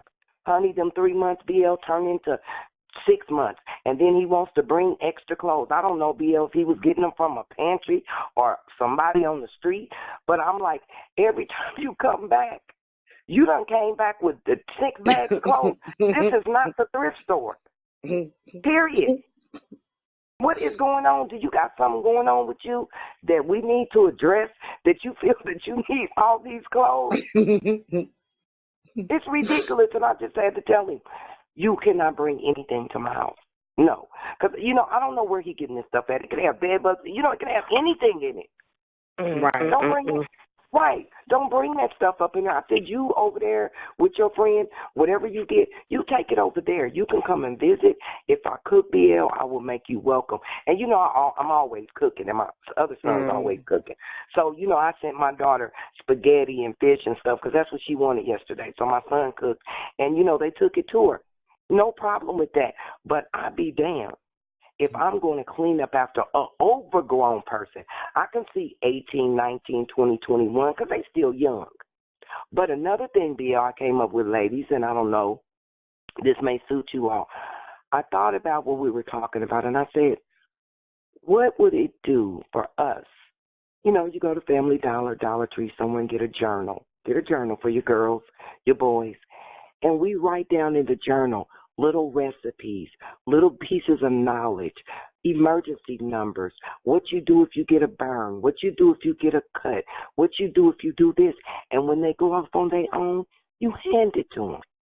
Because, you know, That's BL, it's some things that you cook that, you know, they can't cook like you, but they be like, oh, Mama, I like this, or I like that, or Mama, how do you do this, or how do you do that? And we just put a wealth of little quotes, you know, things, inspiration. Even, you know, even though we're not in the church or Christian, you know, you still can get a lot of good wording out of the Bible, you know, some scriptures to help uplift them, just things that helped you through maybe something you went through or something someone told you or something Big Mama said or Grandma said that you remember. Put these things and you tell them when they get the little journal. Keep this on your kitchen counter. So, you know, you got recipes in here. You got phone numbers in here. You got the wherever area they moving in, you kind of locate it, the hospital number. This is the number to this. This is how you do this. So they don't have to call you every time something goes wrong. And I felt like, BL, that is something that us ladies can put together, and we can all get together on Sister Chat, you know, when we get a little more time. I'm just throwing it out there. And we can take notes, and we can compile these things together for our daughters and our sons. So when they get out on their own, it's almost like you were saying, BL, a piece of your history. Well, Big Mama said, you know, you bake the biscuits at $3.50 for 200 and put a little butter on it. You know, even when you get a recipe from somebody, you put your own spin on it and make it your own. But you giving them little things where you know they can eat. Or you say, go to Aldi's and, you know, buy this or get this type of seasoning. And if you get the little basic seasonings, you're going to be okay. Or make sure you got this in the pantry or make sure you got that and you'll be okay. Make a list of the things you know that you needed for your first apartment. And you know they can go down the checklist and then they don't have to feel overwhelmed when they do have to buy things for their first place or for their first dorm or when they're going to college. And I just, you know, the Creator placed it up on my heart to just say that. I love that you said that because I do that. But you went into way more detail. Like listing the recipes and the hospital numbers, and because I've got these journals and I write these little stories to my daughter about, you know, because she used to, when she was little, she still do it. Mama, when you were little, did you do this? And then I tell her the story and she, you know, laugh and all these things. So I started jotting these little stories and things down, and I 2 days ago, I texted her dad, and I said, I need you to do me a favor. I need you to just start writing about your life He was like, for what? And I'm like, for Shelby. So when she get older, she can look through it, she can read it, she can have a better insight of what's Wow. going on, you know, if she's off in college or wherever she is, so she can just have a better insight of what to Right. expect or how it was for us. It just like you said, so they won't be so overwhelmed. Because I find it so hard. Like my dad, he's super good at opening up, and some of the older family members, they tell me little stories, but they don't really open up. Like Mhm. when I was little, I used to always ask about my paternal grandfather. And nobody never said no. I just knew he was dead. He died early. Well, when I got older, when I was in college, I would drive over on the weekend to the next state to see my grandmother and spend time with her. And I remember her laying in bed and we was watching a TV show, and she just out of nowhere said, I killed him. I killed him. And I'm like, what? You ain't killed nobody. She's like, yeah, I killed your grandfather. I wasn't going to let him beat me. And I asked my mama, and she told me, like, yeah, she told me the story. So I'm like, all these years I've been asking y'all about this man, and ain't nobody saying nothing, and my grandma's like having a little lapse over, and I find out on accident. Like, that's Mm. crazy. And I start finding out how secretive they are. And I don't want my daughter to be wondering, like, ooh, why my mama And like this? I want her to know and you know already. what? And ma'am, that is the love that comes from the global black family and the love that Lance has put into the platform of bringing us together. And just like you said, you know, we're breaking those generational curses because you know yourself, you and BL, we get a little free time here and there, and you might just think of something, and you just have that journal handy. And every day or once a week or whenever you think about something, you jot it down. So when your daughter does go off, you say, okay, you know, BL, we know the areas in which our kids are going to live or whatever, and we know the hospitals that are better or whatever, and you say, Mhm. okay, well, you know, if you get a burn, you know, and then another thing, make a first aid kit for your kids. You can just go to Dollar Tree and get a little shoebox or something. Get the Band-Aids, the this, the that, the other. And, you know, be like, look, keep this under your kitchen cabinet or under the bathroom cabinet. These are the things that you need, you know, in case something happens, especially the ones with, you know, because I have a grandson. These are the things that you need. Keep that Tylenol. Keep that little ice pack. You can make an ice pack. If you don't have an ice pack, you can get a Ziploc bag and put a little water Mhm. in it and keep it in the freezer and just keep it in the freezer at all times in case you need it. And, you know, these are the scriptures that lifted me up when I was going through. These are the things that somebody told me when I was going through. You know, these are the little recipes that you like. And you make the recipes really simple for them. You know what I'm saying? Just simple little things that they can make for themselves. And I'm telling you, it will really change the dynamics of our relationships with our kids. Because these kids nowadays, they're different. They're very different. My 3 older children are very different from these last 2 youngest ones. Mm. Very, Wow, that very is different. awesome. That is awesome. Now, no, And I've a got work journal, to do. right, and a journal only costs BL maybe, I seen a really nice one at Family Dollar the other day. I didn't get it because I didn't know, you know, I was just thinking about it, but I wanted to pose it to you before I got it to, you know, to see, you know, if I'm on the right page. And it has a little magnetic like thing, and it just folds. And you can just, it has lots of, you know, paper in there where you can at least put 20 recipes, 50 recipes, and little scriptures. And you can even go to Dollar Tree and get little stickers, you know, like in the scrapbook section, and jazz Right. up the pages, or a really cute picture of you and your daughters together, or memories or whatever. And you can just make it for them, and then when they're out on their own, you can hand it to them. You look back on it. Mhm. Now, I generally tend to record into I have one of my old phones that I just turned into my recorder, and I've got a Okay. larger SIM card in not SIM card, what is the SD card? So it's Yeah. got I don't know how many gigs of memory of space in there. And so I'll just hit record and I'll start talking into that. And my thinking when I started doing that was, you know, if I drop dead today or tomorrow, there's a whole bunch of stuff I haven't told them. So I started doing it that way.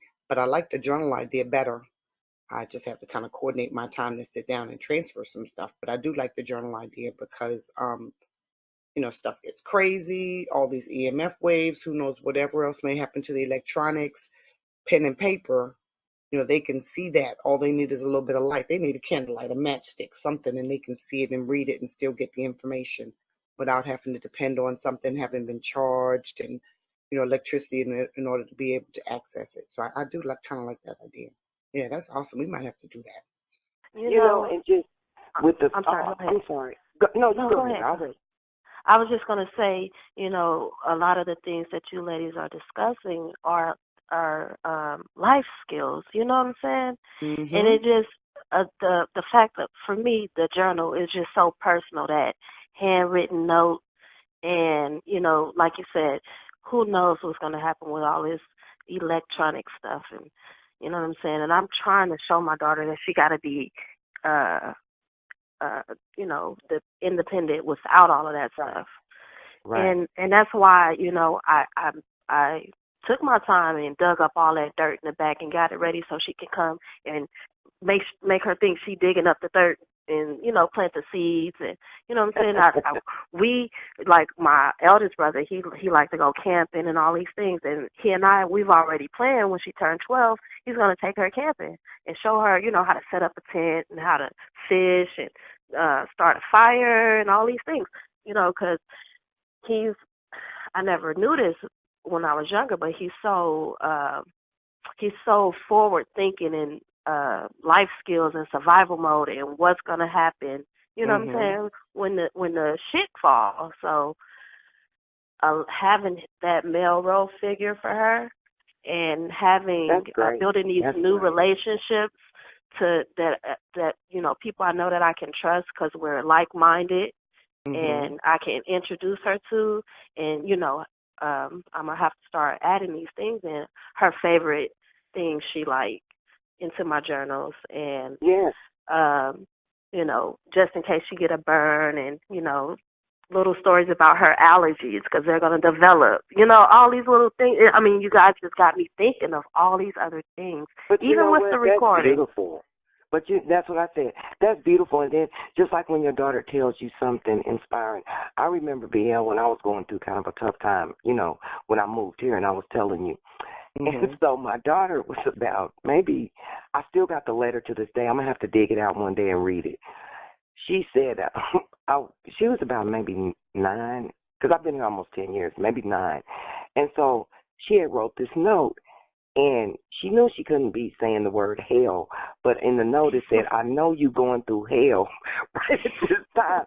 I mean, BL, it really, when I read that note, I'm telling you, it changed the whole dynamics of what I was going through that day. And I took that note and I put it in my dresser somewhere, and I kept it to this day. And many years later, we pulled it out and we looked at it again.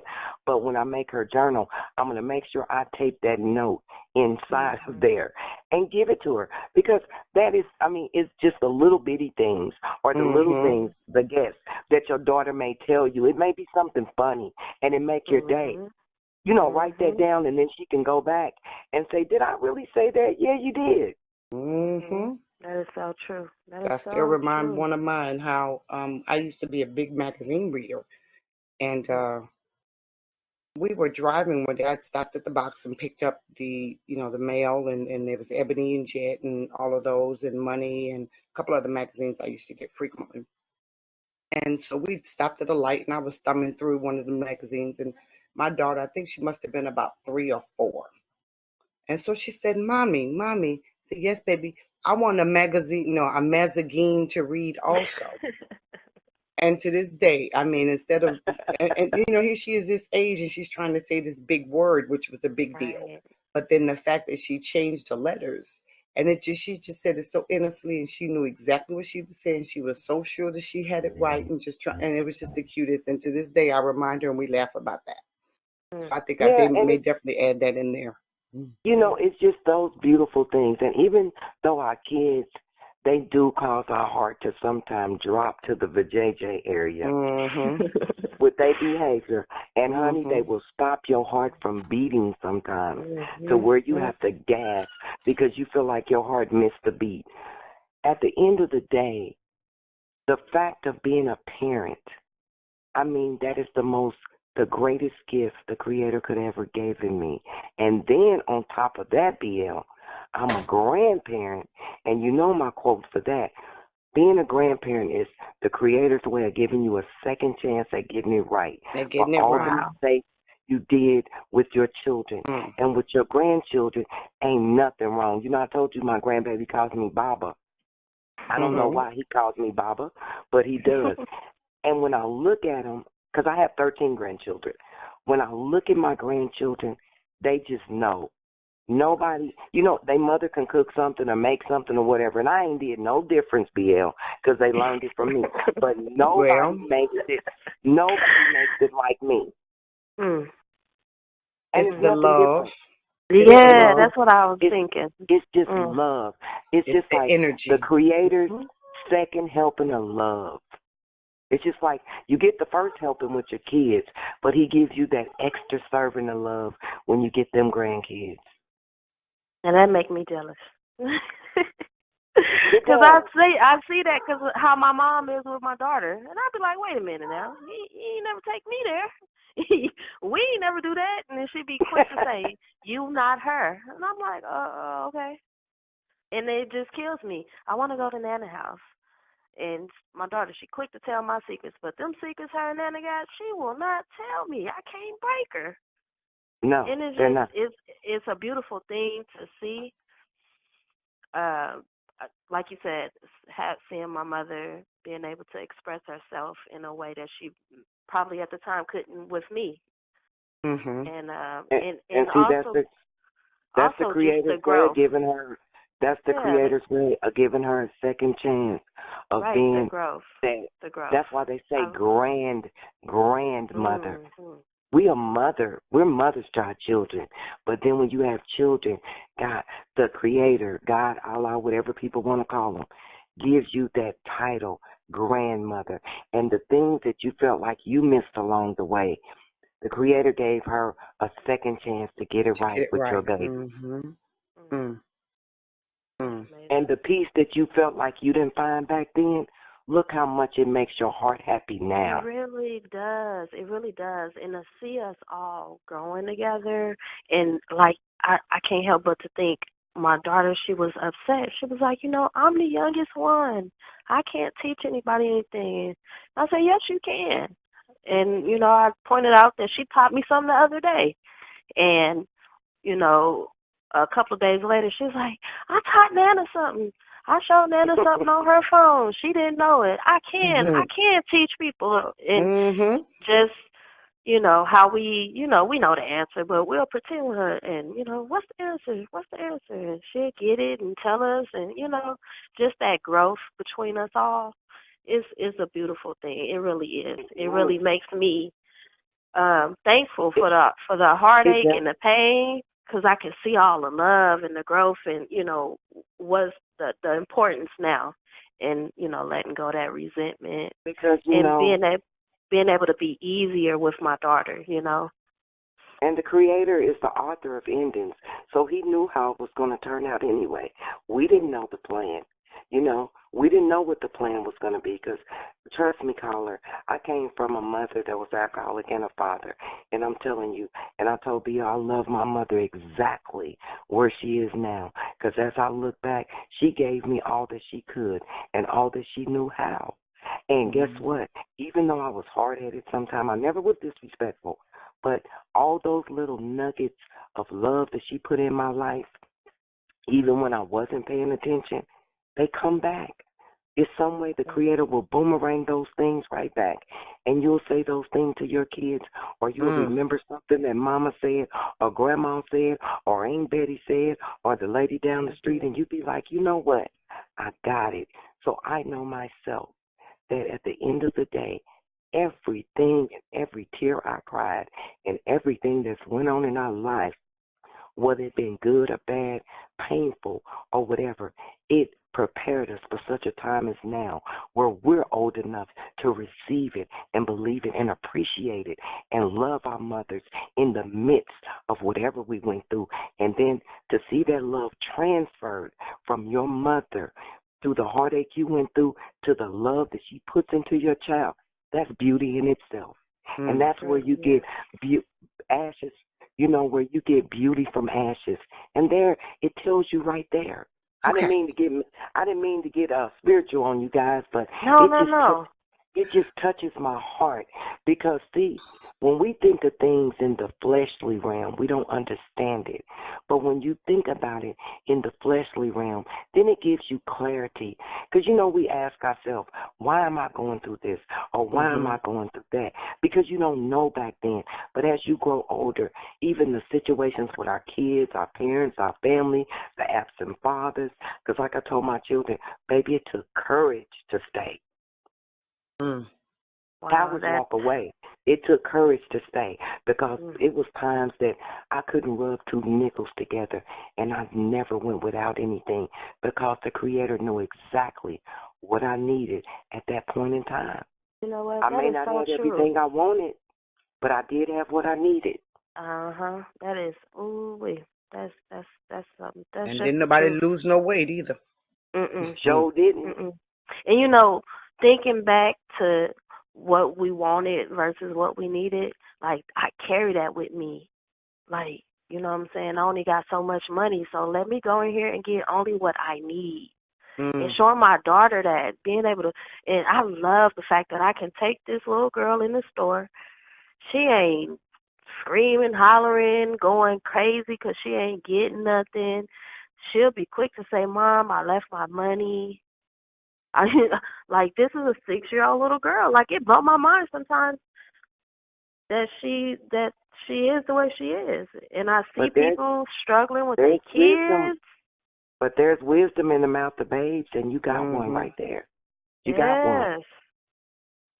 Yes. You Yes. got one. And you're teaching her the proper way that we're going to get what we need because this world is not going to give you what you want all the time. And some of what you think you want out here, you really don't want it.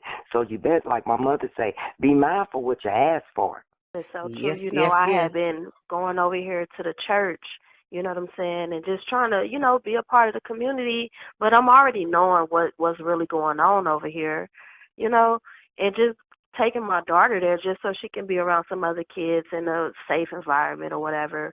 And here we are walking to the church and walking home, and nobody's offering us rides or none of that stuff, So we backed away from that, but now having her in this new this global black family, you know what I mean? And being able to play these videos for her, whether she fall asleep because she's listening, but she don't want to listen to that.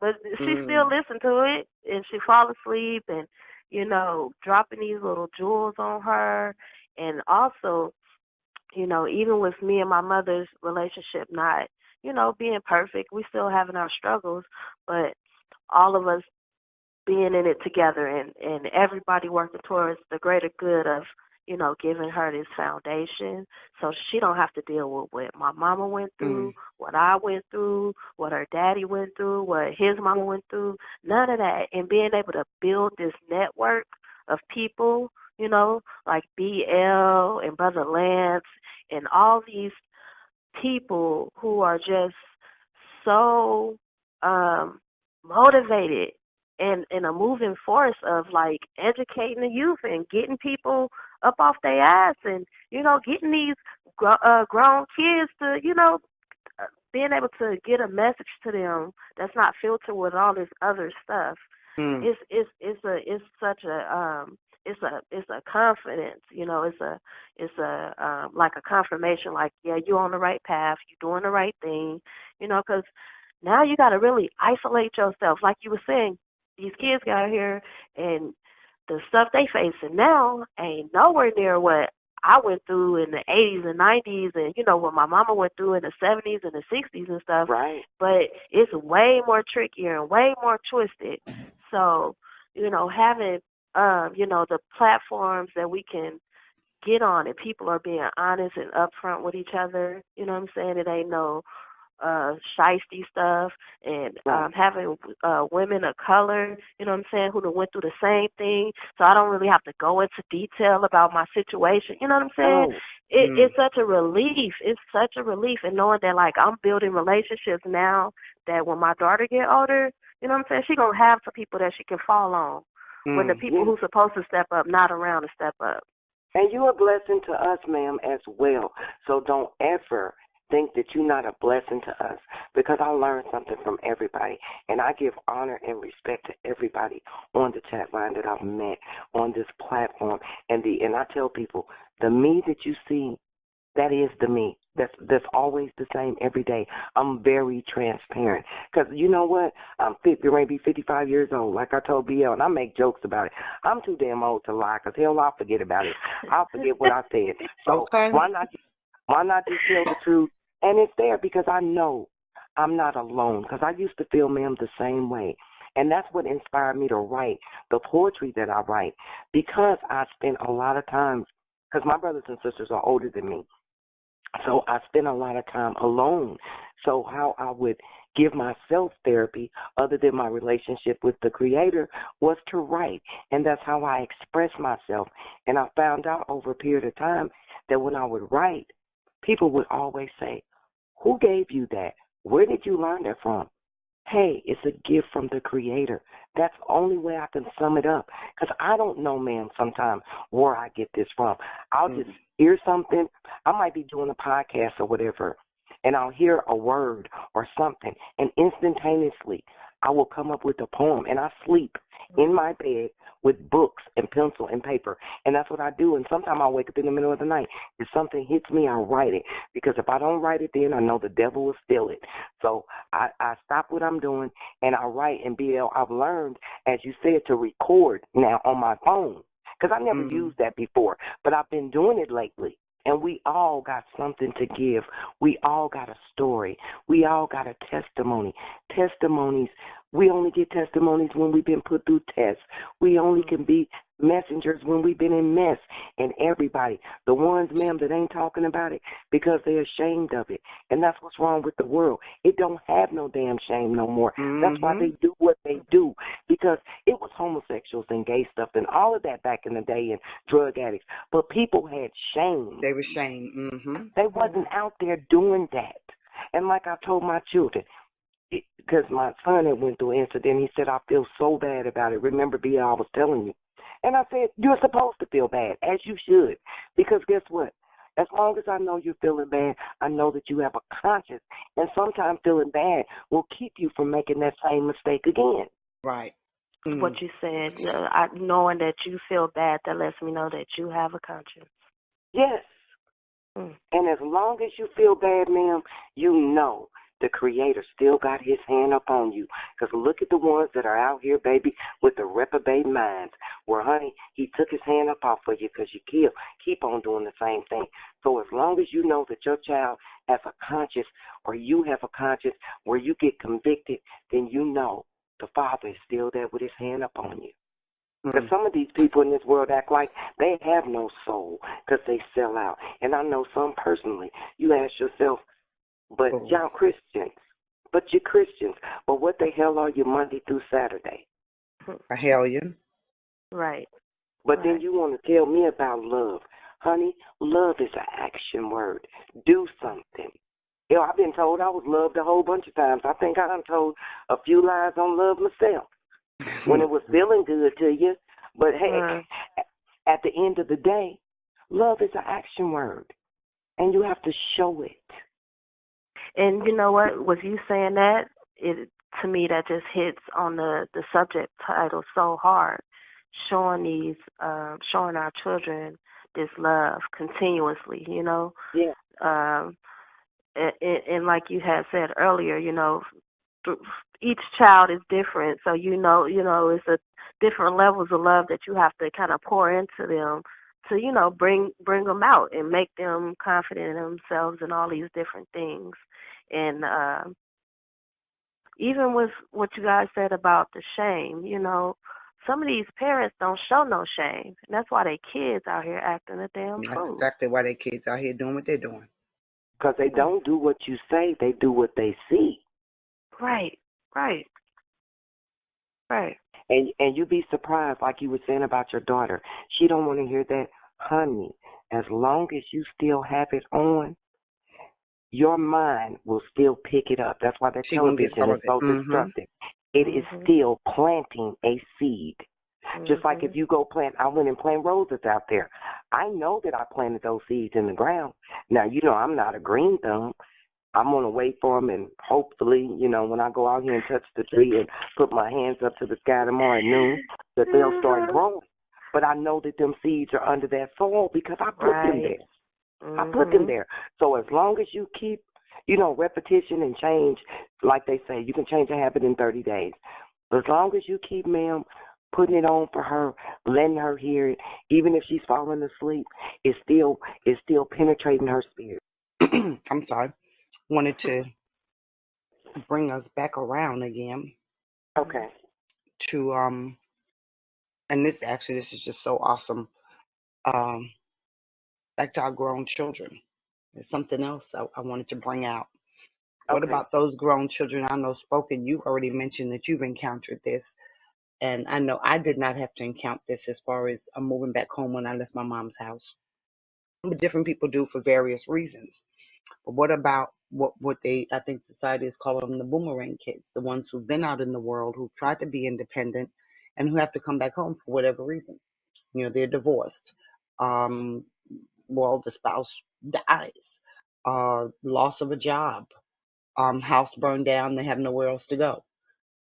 Just whatever the circumstance, they have to come back home.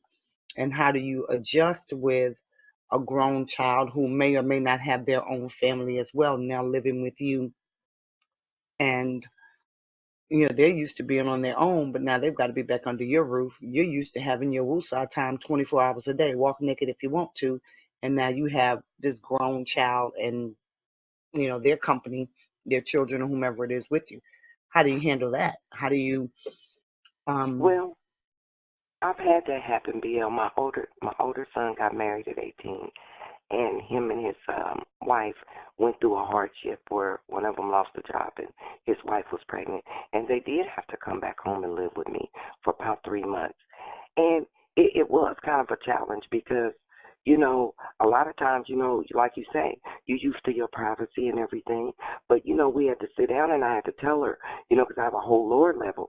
And his ex-wife would come up in the kitchen, and my bedroom was off the upper level. And she would sit there on the computer. And I used to have to tell her, look, I can't help because of where my bedroom is. But if I'm up here in my bedroom and I'm enjoying peace and quiet, you have the whole downstairs. It's fully furnished. You can sit in that common area, and I have a table with bar stools and everything down there on that computer because I could be on the phone, BL, having a conversation. And you know how we grew up as kids. You didn't sit around adults. And although she is That's an right. You got adult, in the other room. right, and although she is an adult, but I may be talking to my girlfriends about something personal or whatever, and I felt like you come up here, you got the computer, and like the other lady said, they blasting it up loud, and the TV's blasted up loud. Go down there out of respect, and thank God they only stayed 90 days, but I had to give up, the bedroom was empty, so I gave them a bedroom. I let them put some of their stuff here that they needed, and they put the rest in storage. Luckily, within 90 days, they were gone. But it was a very hard transition. I can Because imagine. it was days I thought I wasn't going to make it. Yeah, And I I was can like, do imagine. y'all need some extra money so that, y'all can get out of here a little bit sooner? But I knew, yes. It Have to was put them very out. difficult because, and I was dating someone at the time, so Oh, it made it more difficult because, I'm used to being here by myself. Me and my daughter, my younger daughter, we would be here or whatever. And then with my other children being grown, a lot of times my younger daughter would go to my other daughter's house and spend the weekend. So, when I was but you dating had the house somebody to who was yourself. Yeah. yeah, and that's the only time I would have them over, for the weekend is when I was here by myself. And I'm like, y'all on my woosah time. And it made it very difficult. And then I would have to end up leaving and maybe going to spend the night at his house so I could have privacy, because she's right here and my bedroom's off the kitchen and she wants to sit at the table and do whatever she's doing instead of being downstairs out of respect for me. And I was just like, it was hard. Yeah. But I Cramping your understood style. the situation. It was one of those situations where their house was having some problems and the landlord wasn't fixing it, so they had to look for another place. But I was like, oh my God. Yeah, y'all help me get a place and get on up out of here. Yeah, let me help y'all pack. So it does become difficult. But when you're a mother, BL, some kids, when you've been a good mother or whatever, even though they probably could have went to her parents' house, I don't know why they chose mine, but and you kind of ask yourself, well, why didn't you choose their parents' house? Probably because their parents, the house may not have been as clean. They might not have had the same amount of space. Somebody might not get along with the other parent. Just a whole bunch of reasons. Because I know Right. I don't think I would prefer to live with somebody. No, if I had to go home to family, I would be particular about who I went home to. Right. And it's a difficult thing. And I'm so appreciative that, my son just came back this time because of the situation, with his baby's mom. But like I said, Bill, he's the type of person, he's going to have his place because he like his space, Right. He like his space. And he's about working 2 jobs, he'll sit down and do what he need to do, and he had to start over from square one, but he's going to work and do what he needs to do. And like I said, he's trying to get joint custody of his daughter. So, he want to get a 2-bedroom so that since she's had the other baby, so that he can be present in her life even more. Yeah. Well, that makes sense too, to go ahead and get that extra. Well, we were talking about the other day, he just needs to go on and try to secure him a house in some kind of way, so that way he's not. And that's what I told him. I said, do not even if it's just a house. condo. I told him, do not. I told him what you said, BR. I said, do not rent another home. I said, you have a good first job and you just got another second job. You take that money this time and you do what you need to do, and you don't throw your money away. You invest in yourself because you have a daughter. Buy you a home, because every time you pay that mortgage, you are paying yourself. Now here, I'm sorry. Go ahead. I was just going to say that, with this adult child having to, move back into their parent, especially their mother, especially you got a single mother and she doing her thing, that to me, I would assume that you would automatically just like humble yourself, especially if you're bringing a whole family with you. Like, you should already have the talk with your family before y'all get to, look, we're going to my mama's house. She don't play. Everybody, after such and such time, everybody stay downstairs and this and that and the other. It just blows my mind that, a child can move back home with their parent, and if they have a partner, that the partner can be so disrespectful and just unaware of privacy. But you know what? If they didn't have the proper upbringing themselves, then they don't respect that. And these are the partners that our children choose. And thank God she was pregnant. You know what I'm saying? It was only him and her, so it wasn't any kids or anything. But she didn't have the proper upbringing, so I kind of had a little sympathy for her because she didn't know. And sometimes you can't hold them accountable if they haven't been raised, because just because they're kids, that don't make them be raised. Right. Because for me personally, like, if I'm just I always like to put myself, like, visualize myself in that situation. Now, if that was me and I'm coming up trying to use your computer or whatever, and I see you at home, I'm about to tiptoe back downstairs. I don't even want you to, I feel uncomfortable because I'm all in your space. But that's just me, though. No, you're right. But that's the difference in the way this generation thinks. Exactly. They don't see nothing wrong with blasting TV up on 29. They don't. Do you know? This is a true story, you guys. It's funny, but it's true. I have the upper level and the downstairs level. Do you know my daughter would text me or call me in the house, BL, and say, can you bring me some water or something? Instead of walking up the steps. I didn't mind when she was pregnant, but I'm like, who does that? My daughter. That's when we were younger, we went in to ask our parents something. They will text you or call you on the phone to ask you a question, and you in the same house. Oh, but then you do like I do. You send them a text when you think they're not even paying attention. Send them a text. Hurry up, come here. I need your help real quick. You see everybody come busting out their rooms. I could see them because I have security cameras in the house, and I could see them coming. Come right on in. And when they sit there, hi, I just want to say hi. I want to know Look what at you you. doing. Ma. Uh-huh. Oh, you know what? That is Turn my light off for so me, funny. please. Look, Oh, well, I'm turn like, the fan off for me. Bill, I can't try that now. But you know what? I wish you had told me that when she was here, because I would have tried that. Like, hurry up, hurry up. It is urgent. Come up here. I need your Be help like quick. your parents. Turn the channel. Remember, turn the TV. Yep, because that's what we used to have to do. Call you from the other side of the house, holler your name, you get all the way down there, flip that yeah. TV, change from channel 5 to channel 7. Yeah. Or fix the Mhm. antenna. It's getting kind of snowy.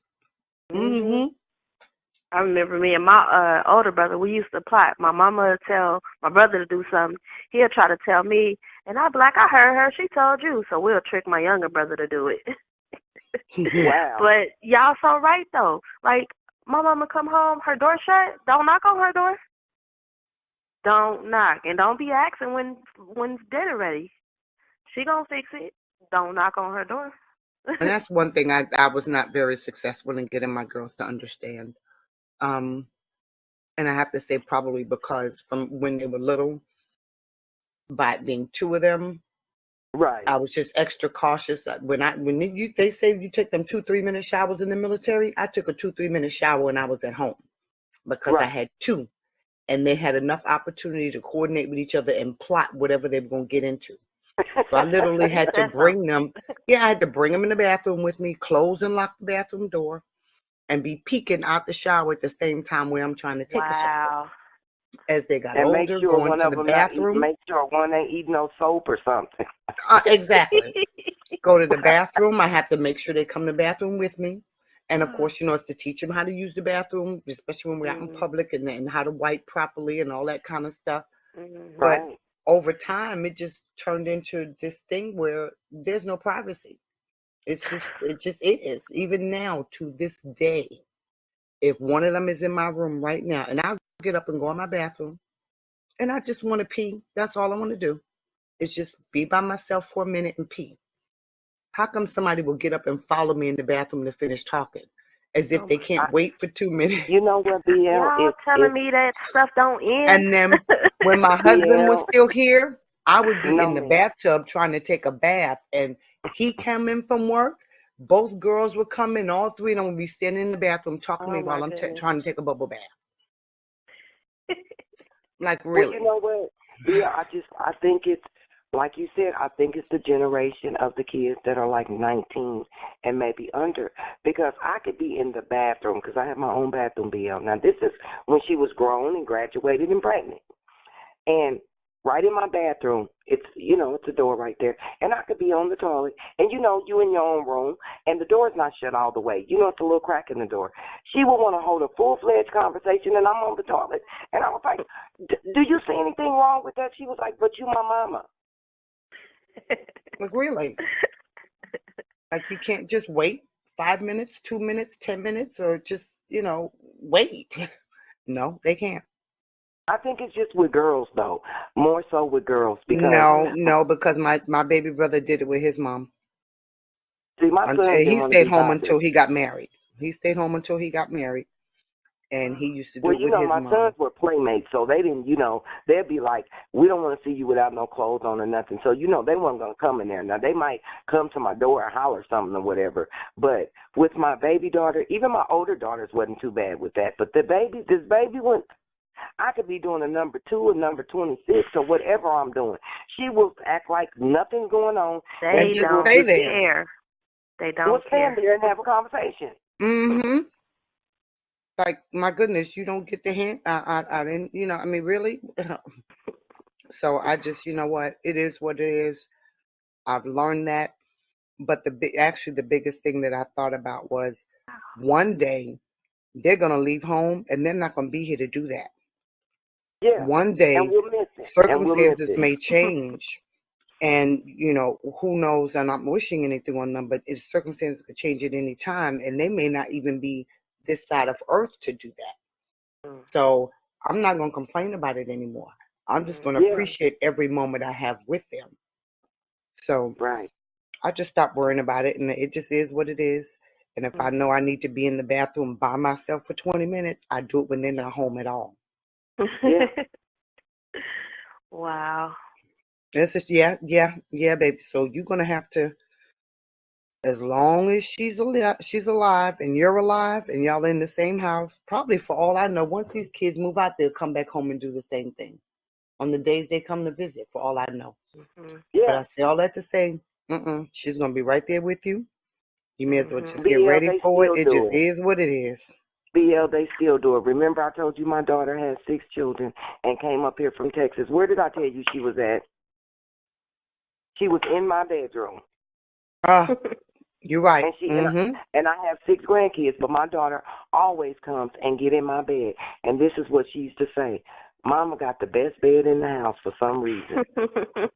That's right. Mama got the best bed in the house. Not daughter, mama. And she would get up in my bed, and me and her would be, because I have a chair in my room too and a desk, and we would just sit there. Me and her would have conversations, but she would just go back to, like, a little kid again, get up on her pillow and get it all situated and watch my television, and we would talk or whatever, because, she'll watch a little television. I very seldom turn it on. But, and she would do this, and she's 35 years old with her own children. But that's and what then she's her coming children, for. Her children, BL, will get up in my bed. She is feeling like she needs her mom, no matter how old she is and how many kids she has. She needs her mom, and she wants her kids to feel that same sense of security and love and comfort that she's feeling while she's there. Well, BL, I had to take care of the guinea pig. So, honey, that was an ordeal in itself. I'm going to have to send you a guinea pig. Oh, no. For your birthday. But you know what, BL, I had to be brave, because, I don't like animals like that. But, my granddaughter's like, Grandma, I'm going to show you how to take care of my guinea pig. So I'm looking at it like, this is a damn rodent.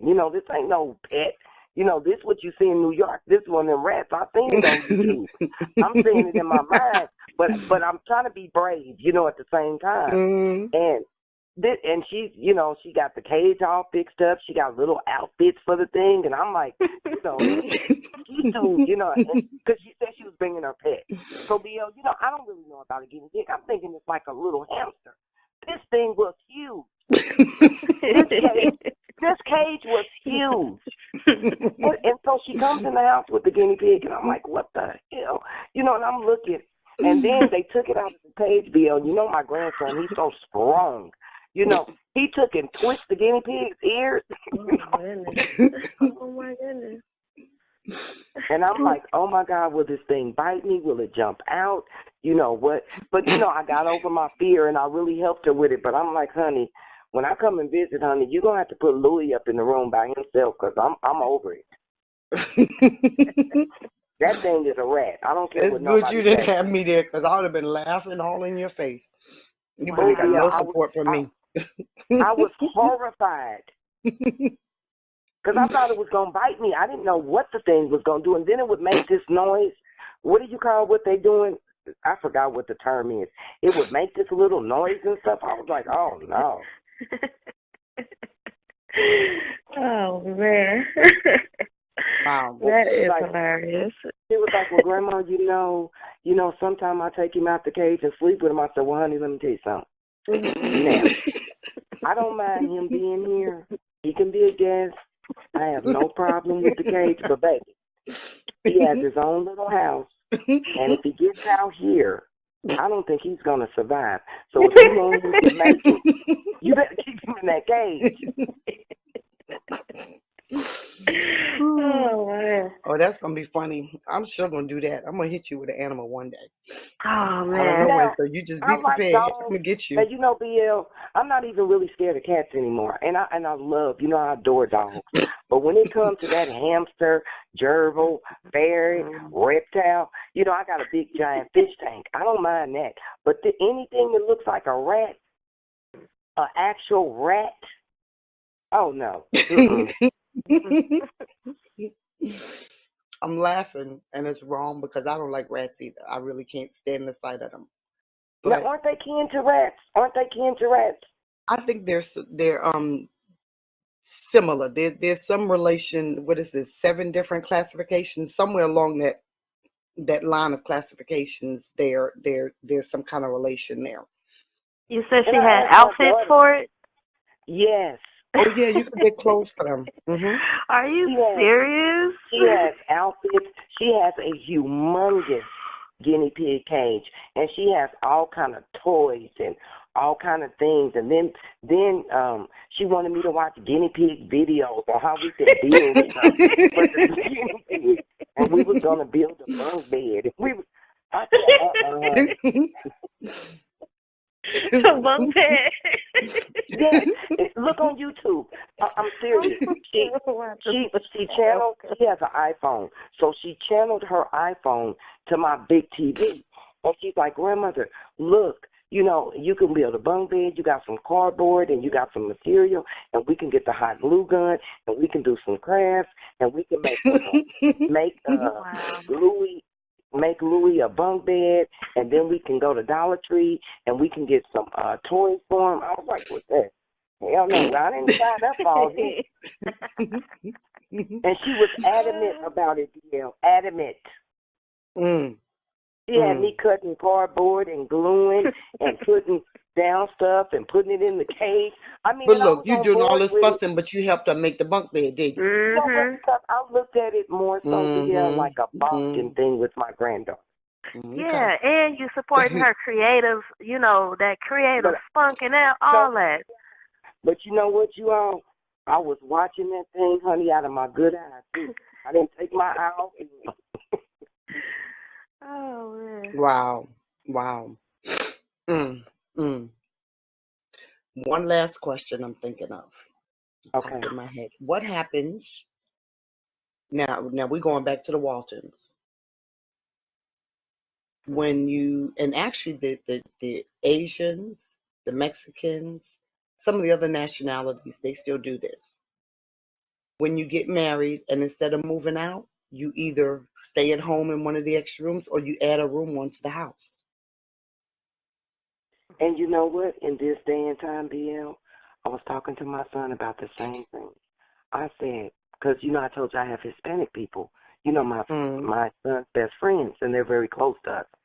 I said, we're the only culture as black people that can be so damn selfish sometimes to where we want our space. Oh, they're older. They need to go. But why do you think a lot of other cultures exceed us? Because they work together and they all pool together to help Jose and his family. They get out. And then the next set of group, they all work together to help them get out. And then guess what? They own shit that we don't. That's why. Because we all spending $1,000 a month for our apartments one by one individual. We can't get along. We can't get along, and we don't want to be cramped up, and we need our space because we got to have our Louis Vuitton purse. Because we're selfish.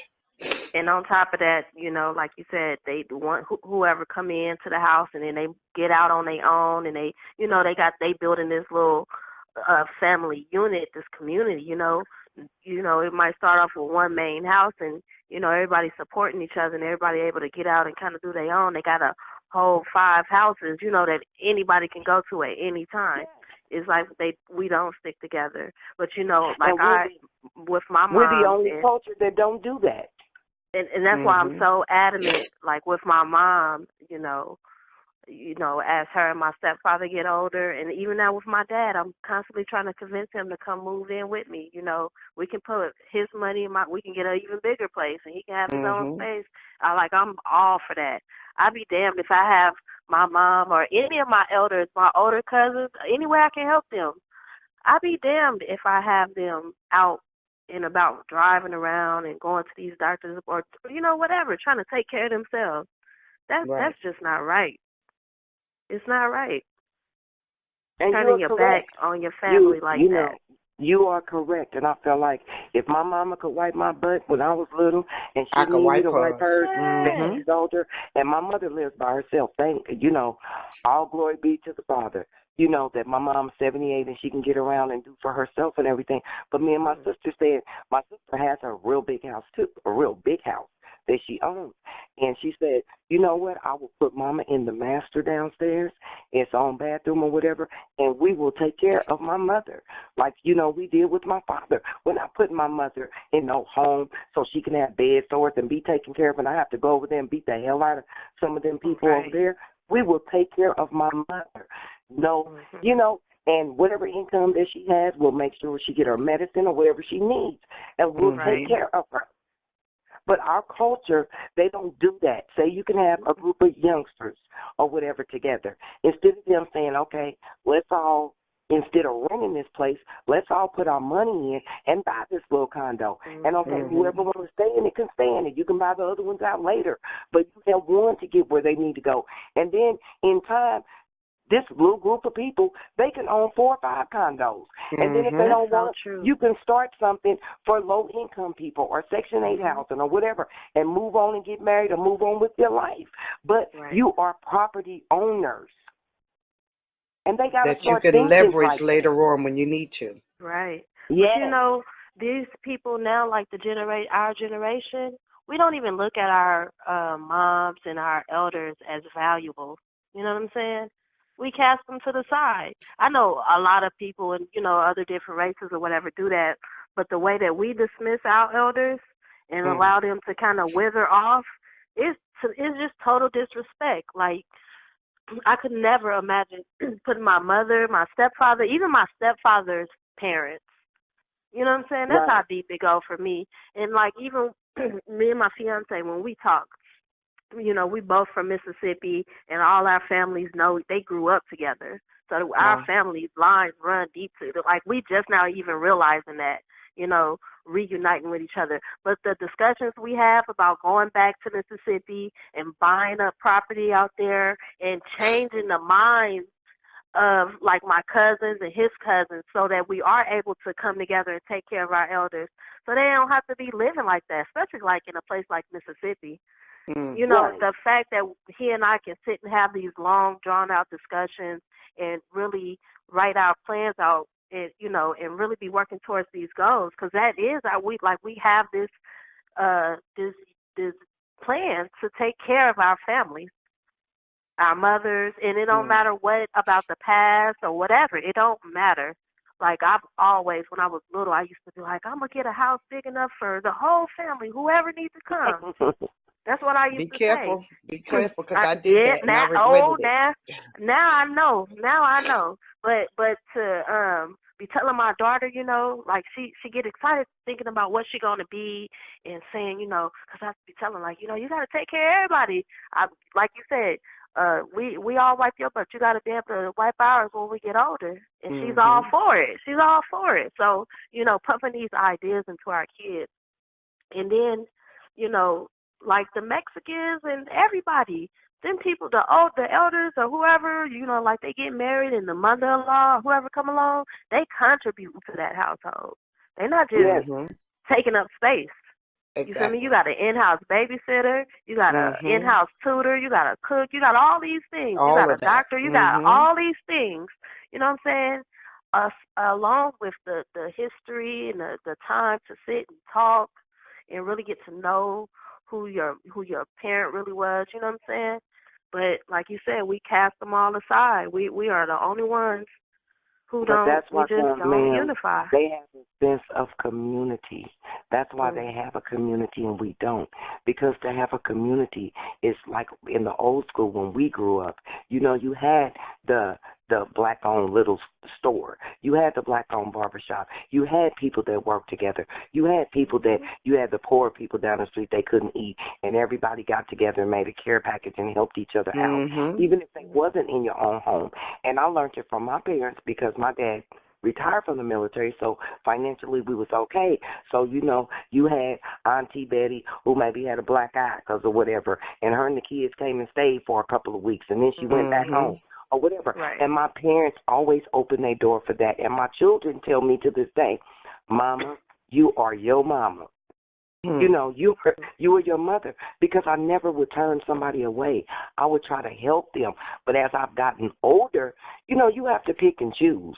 You know, you have to know who's trying to take advantage and who really sincerely needs help. But when you come here what are your plans? You know, you can come here and stay, but we got to have a game plan on what do you plan on doing to not get in this situation again. Because I would never turn my children away. But when you are family members, if You still there? I'm here. Okay. Not sure what sorry, happened. BL, I don't know what Okay, there happened you go. either. But you know, you got to have. Again, you got to have a game plan on what you're going to do if you come back, because as a community, we do have to learn how to work together to lift one another up and not worry about income. If this one only got 10 and that one got 20, put it together and help one another for the common good of everybody. I remember a time when my mom and her sisters and, when things got tight, I could hear them on the phone chit-chatting and stuff, and they'll pull together, or, my mother would be at work, and we know to go next door to Miss Florine house, and stay at her house, and she'll give us lunch and, make us do our homework. And, when my mom got home, that community, and it tripped me out. I just think I was trying to lead up to this. I can go back to California and go to the grandmother houses of some of my high school friends. Some of them, some of the like Miss Flores, she's Hispanic, like she know me. I can go to her house and knock on her door, and she's like talking Spanish to me, invite me in her house, making sure I'm asking about like really taking me in. But I can't go to none of my aunties' houses and stuff because they just so tricky. And then, you try to do these little things. I try to do these little things, get all the cousins and the aunties and try to plan these little trips, and don't nobody want to do it. And it just blew my mind, like how you said, how we don't have that sense of community no more. It's every Not man even for within himself. our own families. Every man for himself. We're selfish. And it is like that, and that's why that it is countdown time just for the world in general, because it has become a very immoral, selfish, narcissistic, self-centered world where people are only concerned about material gain. People are not concerned, like I was telling you, BL, when we had a personal conversation before, and I brought that question to my friend. I said, given the fact of what you're going through, did it ever occur to you that even though you might have some material things or whatever, the condition of your soul, are you concerned with that? But, I'm sorry, go before ahead. Before we get off the line, before we close down, BL, I'm going to read you guys this poem when we get to the end of it. Okay. I just wanted to say, like what you just said about the condition of your soul, for you to be having a negative attitude or I don't know, receiving your family members, this person, whether it's by marriage or if it's your bloodline family that needs to come back into your home, especially if they're an elder, and you just being so wrapped up in yourself, you know what I'm saying, that you can't see beside that. Yeah. It's people and like that. I don't think about these things because I'm too busy thinking about these idiots I'm out here running into and thinking to myself, like, you ain't got no home training. Like, God bless your mama or whoever you believe in, because I'm sure y'all family need it. Like, it's crazy. But to sit here and really think about how people turn away their family members like that, that's just crazy. Especially some of these people, they have these 4 or 5 bedroom homes, and sometimes they don't have these kids, and they married, and they doing their thing, and all on Facebook and all that stuff, and, pretending to be this such a, upright person, but the whole time they, refuse to let a family member come in. Somebody that's in need, and they in need, and like you guys said, they got a plan, and they just need a little help or whatever.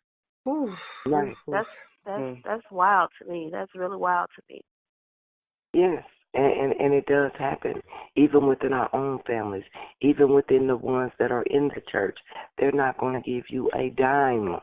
But they expect you to give up or to make arrangements or accommodations or find a place for them to stay or whatever the case may be when they have a need.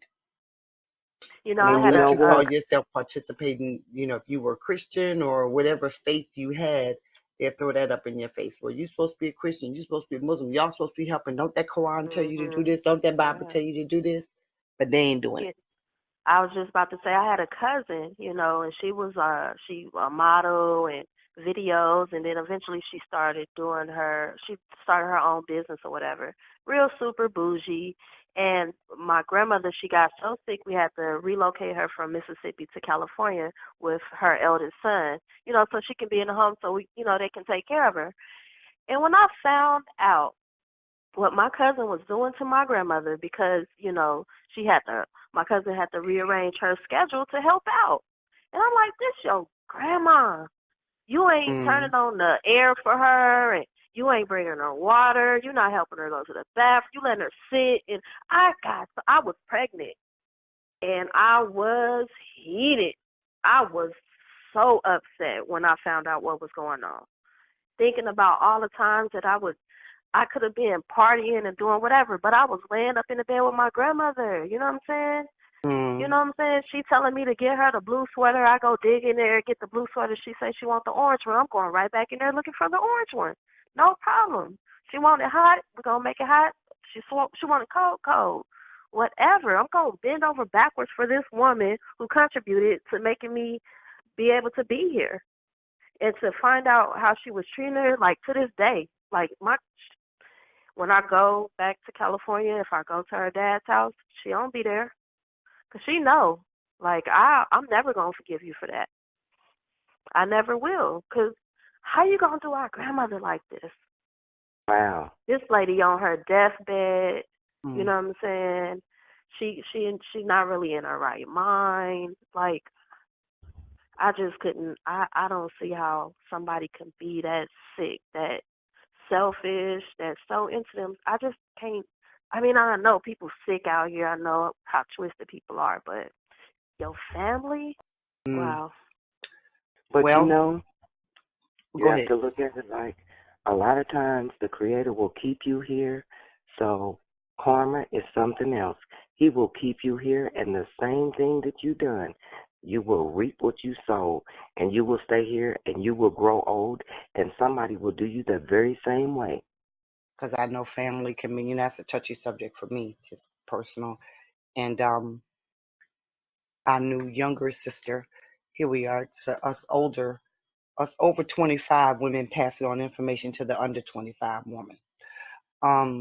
In time, the more you view some of the past videos on the channel, you'll see my history, my story there. But family is not what And it used something to else. be, No, and they will definitely, because we are so divided, that whole divide and conquer thing, it's been used at the higher levels, at the national level, at the societal level, at the different races. It's been used within families, and it's beyond extended family. It's down to the nuclear family. We're all divided against each other as yeah, well. And it's just and that is how we've been conquered.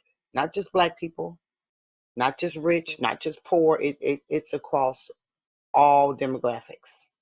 Unless you're in the 1%, and for all I know, they probably are divided as well, but we don't know it because they keep it well hidden. They can afford to hide it. correct. Yes, it's a But that's people. just where It's we a are. people thing. I think it's a hmm people thing. It's everyone's for themselves. They're out for what I can get, what's in it for me. Don't ask someone to run to the store. Well, what you gonna buy me? How much you gonna pay me? What's in it for Well, me? What do I get if I yeah. go to the store and get you a bag of potato chips or a soda or whatever it is? The only thing I can do is I just know it is frustrating and it does weigh heavy on your heart. But the only thing that gets me by every day is I just know what the Creator has made me, a giver. And I'm gonna have to find my poem for that because I got a poem for everything. But Mm-hmm. it does make me angry sometimes and I've told my children, sometimes I wish I could go to the Creator and say, can you take this heart I got and give me another one? But I know we can't, and I'm just a giver. And it makes me happier to be able to give someone something, even if it ain't but a nugget from a poem or just encouragement that you can go on or it's going to be okay or if I can do something for you. Just a word, period. And I know it's frustrating when we look back, Bill, at the way we grew up, even with our hardships or whatever we went on with our parents or our families or whatever, and you look at this world just like almost like it diminishes before your eye because it's Mm. getting worse. It's getting worse. And it's like, what do you do? Is there anything you can do? Only thing How we do we can do, change this? How do we turn it around? How do we salvage it? How do we stop the roller coaster that we're on and get people off only of it? thing that I can come up with, BL, is we can just start by just being the change that we want to see. That's all. And it's gonna affect some, and some people, just like they say, some gonna get it and some is not. And the ones that's not, that's all you can do is plant the seed. And we have to continue to be the people that the Creator designed us to be, in spite of what's going on. And I'm never gonna change who I am. And I'm never going to give up my happiness to give someone else theirs. And I'm not going to change who I am to satisfy this filthy, foul, destructive world because we're in the world, but we're not of the world. So at the end of the day, we can only keep on doing what we're doing so somebody's going to hear it. It's going to enlighten somebody. It's going to spark an interest. It's going to spark a conversation. And as long as we've been planting them seeds and we do sister chat, and we're giving it that water so those seeds can grow, we're doing our job. And with that, I guess that's all we can ask for, is to know what our job is, to know what the job is, and to have the resources, not necessarily cash money, could just be wisdom, could be a hug, could be a phone call, whatever the resource is to do whatever your job is. Yeah. Because you helped me just the other day. You helped me the other day with it was so bad till when my daughter was coming up, I coined this term, and I don't know if we can make a T-shirt with it or whatever. I didn't call my daughter and her friends teenagers. I called them meanagers. No, you didn't. Man, that's a good one right there.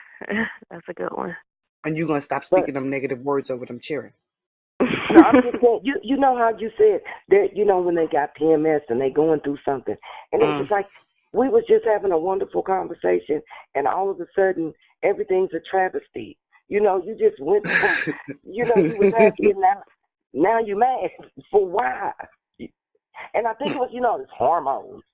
Well, in life, and the boy and the girl, right. or the grades, or somebody in schools got a better grade than they did, or they didn't make the basketball team, or you just, who knows, at that age, everything sets them off. Yeah, you as a teenager, you following your friends and you acting this way, and then somebody don't like you, or the clique don't like this person, so everybody start acting a whole different way, and it's so much. You're trying to find out who you are, and it's all so much.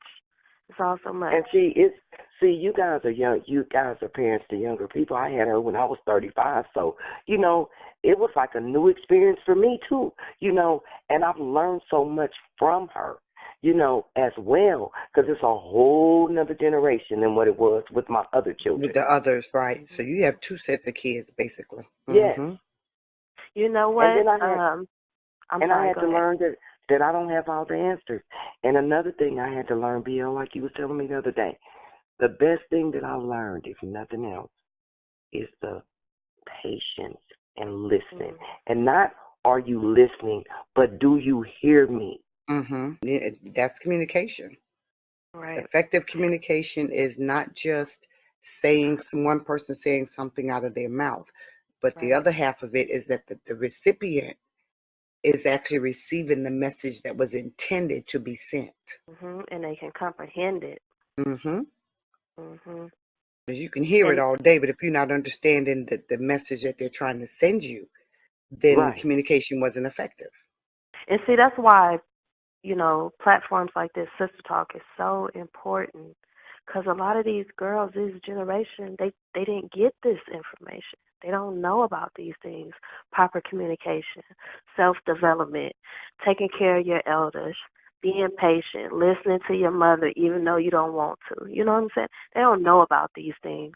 And women like you guys are just, you putting it out there. You sharing your stories, and it's not filtered. You putting it out there. And so the information is being received in a way that a lot of these young adults, young women may have never heard of. And the fact that, we have all these different outlets, especially YouTube, and we can connect with people, more. And just hearing these stories make me more comfortable to share my story and understand my experience in a better way. So I thank you guys. I thank you guys for having this, the sister talk, the sister chat. I think this is such a wonderful thing. And we thank you as well, because we learn, ma'am, from you too. Because when you Every share your every information, exchange, yes. I'm sorry. Go ahead. we're giving out and we're putting in, and that's why I was telling Lance. I said, even though I do have a spoken poet YouTube channel, I don't need that, because I can deal with BL, I can deal with Black Sunrise, I can deal with the other people. A lot of people want their own channels because they want to be selfish or whatever. But why wouldn't we work together to build up a channel? You know what I'm saying, BL, versus everybody just want to look out for themselves, like the guest was saying. I can put my information out here, and it doesn't matter if I'm on BL's channel and we're building up the subscribers or whatever, because I'll tell them to go to the other channels. Don't go to my channel. I haven't done anything yet. Go here, and you still can get my poetry. You still can hear us talk. We got sister chatting. We got sister chat now. Go there, and then you'll see a lot of other BL's videos, like she said, of her life and things she went through that can help someone. That's so true. That is so true. And like myself, sharing these videos to other females that I know and people that I come across, I've said this once before, I like to write these little handwritten notes. I hear little jewels that, BL drop and Brother Lance drop and, Sunrise, all these little, and I write them down, and when I'm out and about, I just pull it out of my pocket and I hand it to a little brother and sister. You know what I'm saying?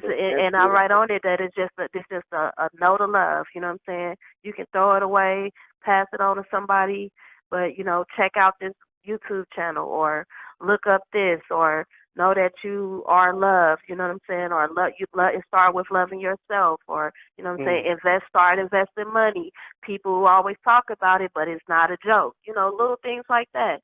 And I speak to these people. I don't care if they way across the street. I project my voice.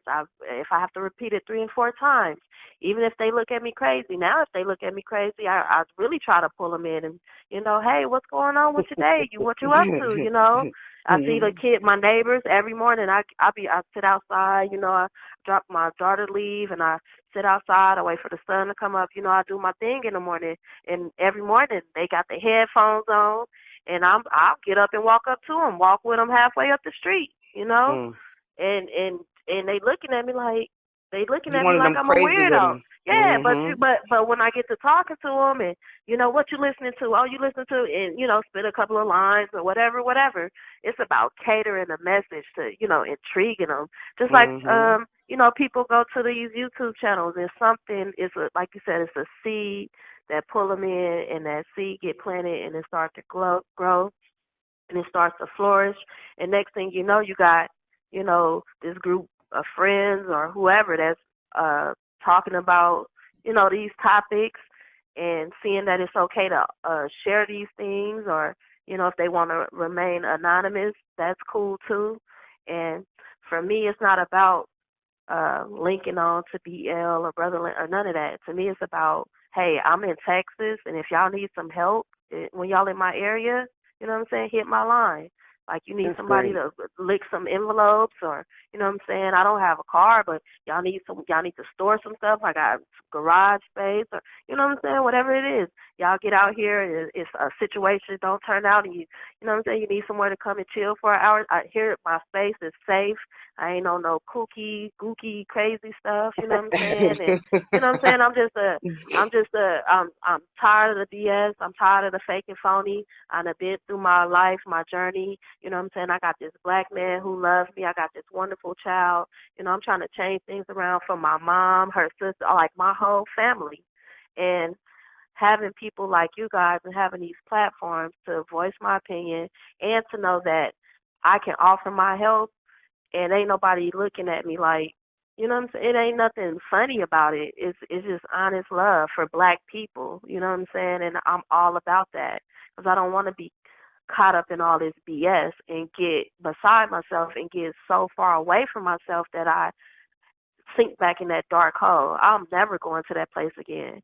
You know what I'm saying? That's Out of beautiful. all the places I went to and all the people I tried to call, all the family members, everybody was, I did that stuff myself. And it started with me loving myself and telling myself, like, get up. You know what I'm saying? That's how, get online and just go out, and praying, meditating and changing my habits. And then after all that change, running into Lance and these videos, you know what I'm saying? And finding this confirmation that, yeah, I'm doing the right thing, and there's people out here, you know what I'm saying, but it bothers me that it's people that's older than me. Where these young cats at? Where these young cats at? I know everybody ain't zombies.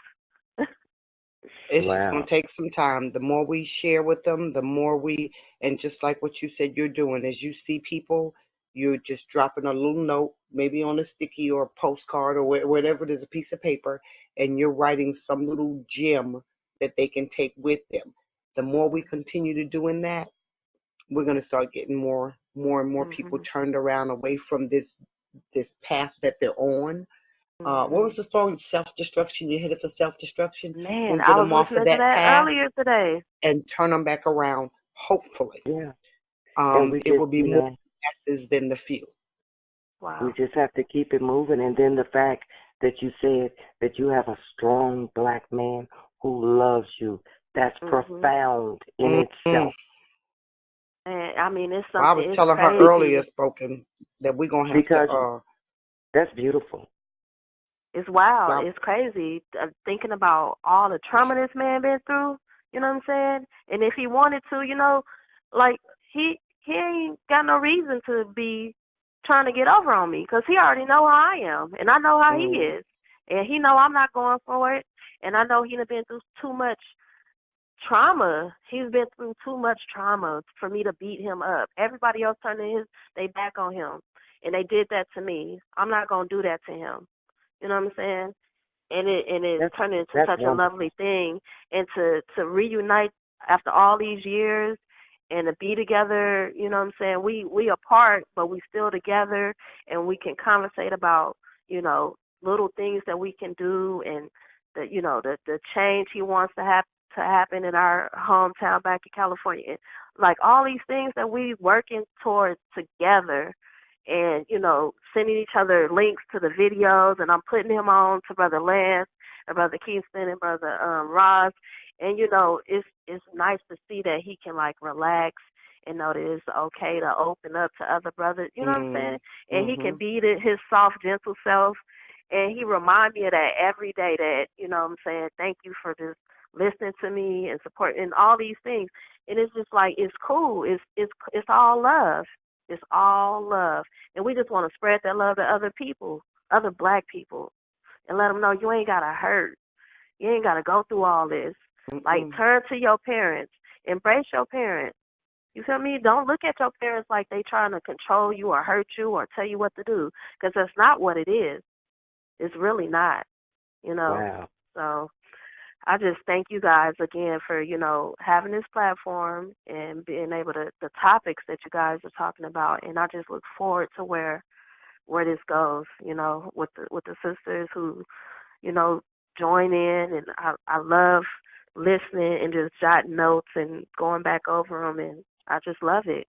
It's love. And It's so much love. you can always you can always shoot BL. Like if you think of something, you can always shoot her a message or whatever, and you can, think of a topic that you want to talk about. It ain't got to be always what we want to talk about. Anybody can give a suggestion, and we just all get on the same page, and everybody put their input about it, about what it is that we want to talk about. Let me ask y'all this. So tomorrow, you feel me? Because I've already decided, I'm going to go out tomorrow I wrote the times and what it's going to be. So Eastern time, my time is 11 a.m. for me, and then 12 my time, and then 2 o'clock, West Coast time. So I'm going to go out all three of those times tomorrow. But I'm just wondering, because I want to, I'm just wondering what everybody else going to be meditating on and charging up on. Well, I'm thinking about at noontime, just healing and, asking the Creator to restore the love back and, from the pain that people suffer, even if it's pain that we don't know about. Just being in our Black culture, there's some pain along the lines, it's a generational pain somewhere. So no particular type of pain, but I want to go out and just ask the Creator to start healing those wounds and bringing us closer together for unity. That's good. That's good healing. Yeah. And I know something else I'm going to be adding, just obviously my children, I always lift them up no matter what it is. Even if the focus is me, if I'm laying up in the hospital, as a mother, I'm sitting there asking somebody to pray for my babies. But we always definitely, do, just continue to keep them on the straight and narrow, keep their heads clear, and just continue to pour into them what it is they need to be doing, so that they can, we can be sure that they're going on the right track, that they don't get derailed. And then, just be with me, because I do have a couple of legal battles that I'm working on, fighting, whatever, just straight up demons I'm dealing with. So favor and success in those issues, and to, how do we say, uncover all the wickedness, the evil, right? Turn it around. Truth come out, whatever's appropriate in regards to the law and what the law says, do it the way the law says.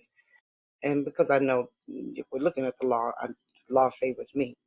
But just honesty. I prefer to deal in all of my relationships from a manner of truth, honesty, integrity. Because like you said, Spoken, we're getting too old to remember stuff, so we can't be lying. Just be honest, be truthful, and that way, when I tell the story 5 or 10 years from now, I don't have to worry about what lie I'm telling. If I just tell the truth, it's a done deal. And like I said, hey, we don't have to fight to be right. The truth defends itself. And at the end of the day, I just say, when I do go out there and lift my hands up to the Creator, I'm asking to remove those curses and turn them back on the people who put them on us, and then go back to the hell that they came from, so that we can all be healed and we can be uplifted, and the ones who have wronged us, they can get their just due, whatever it is, and you will find favor in the Creator. Because B.O., if you've done your best, the Creator will do the rest.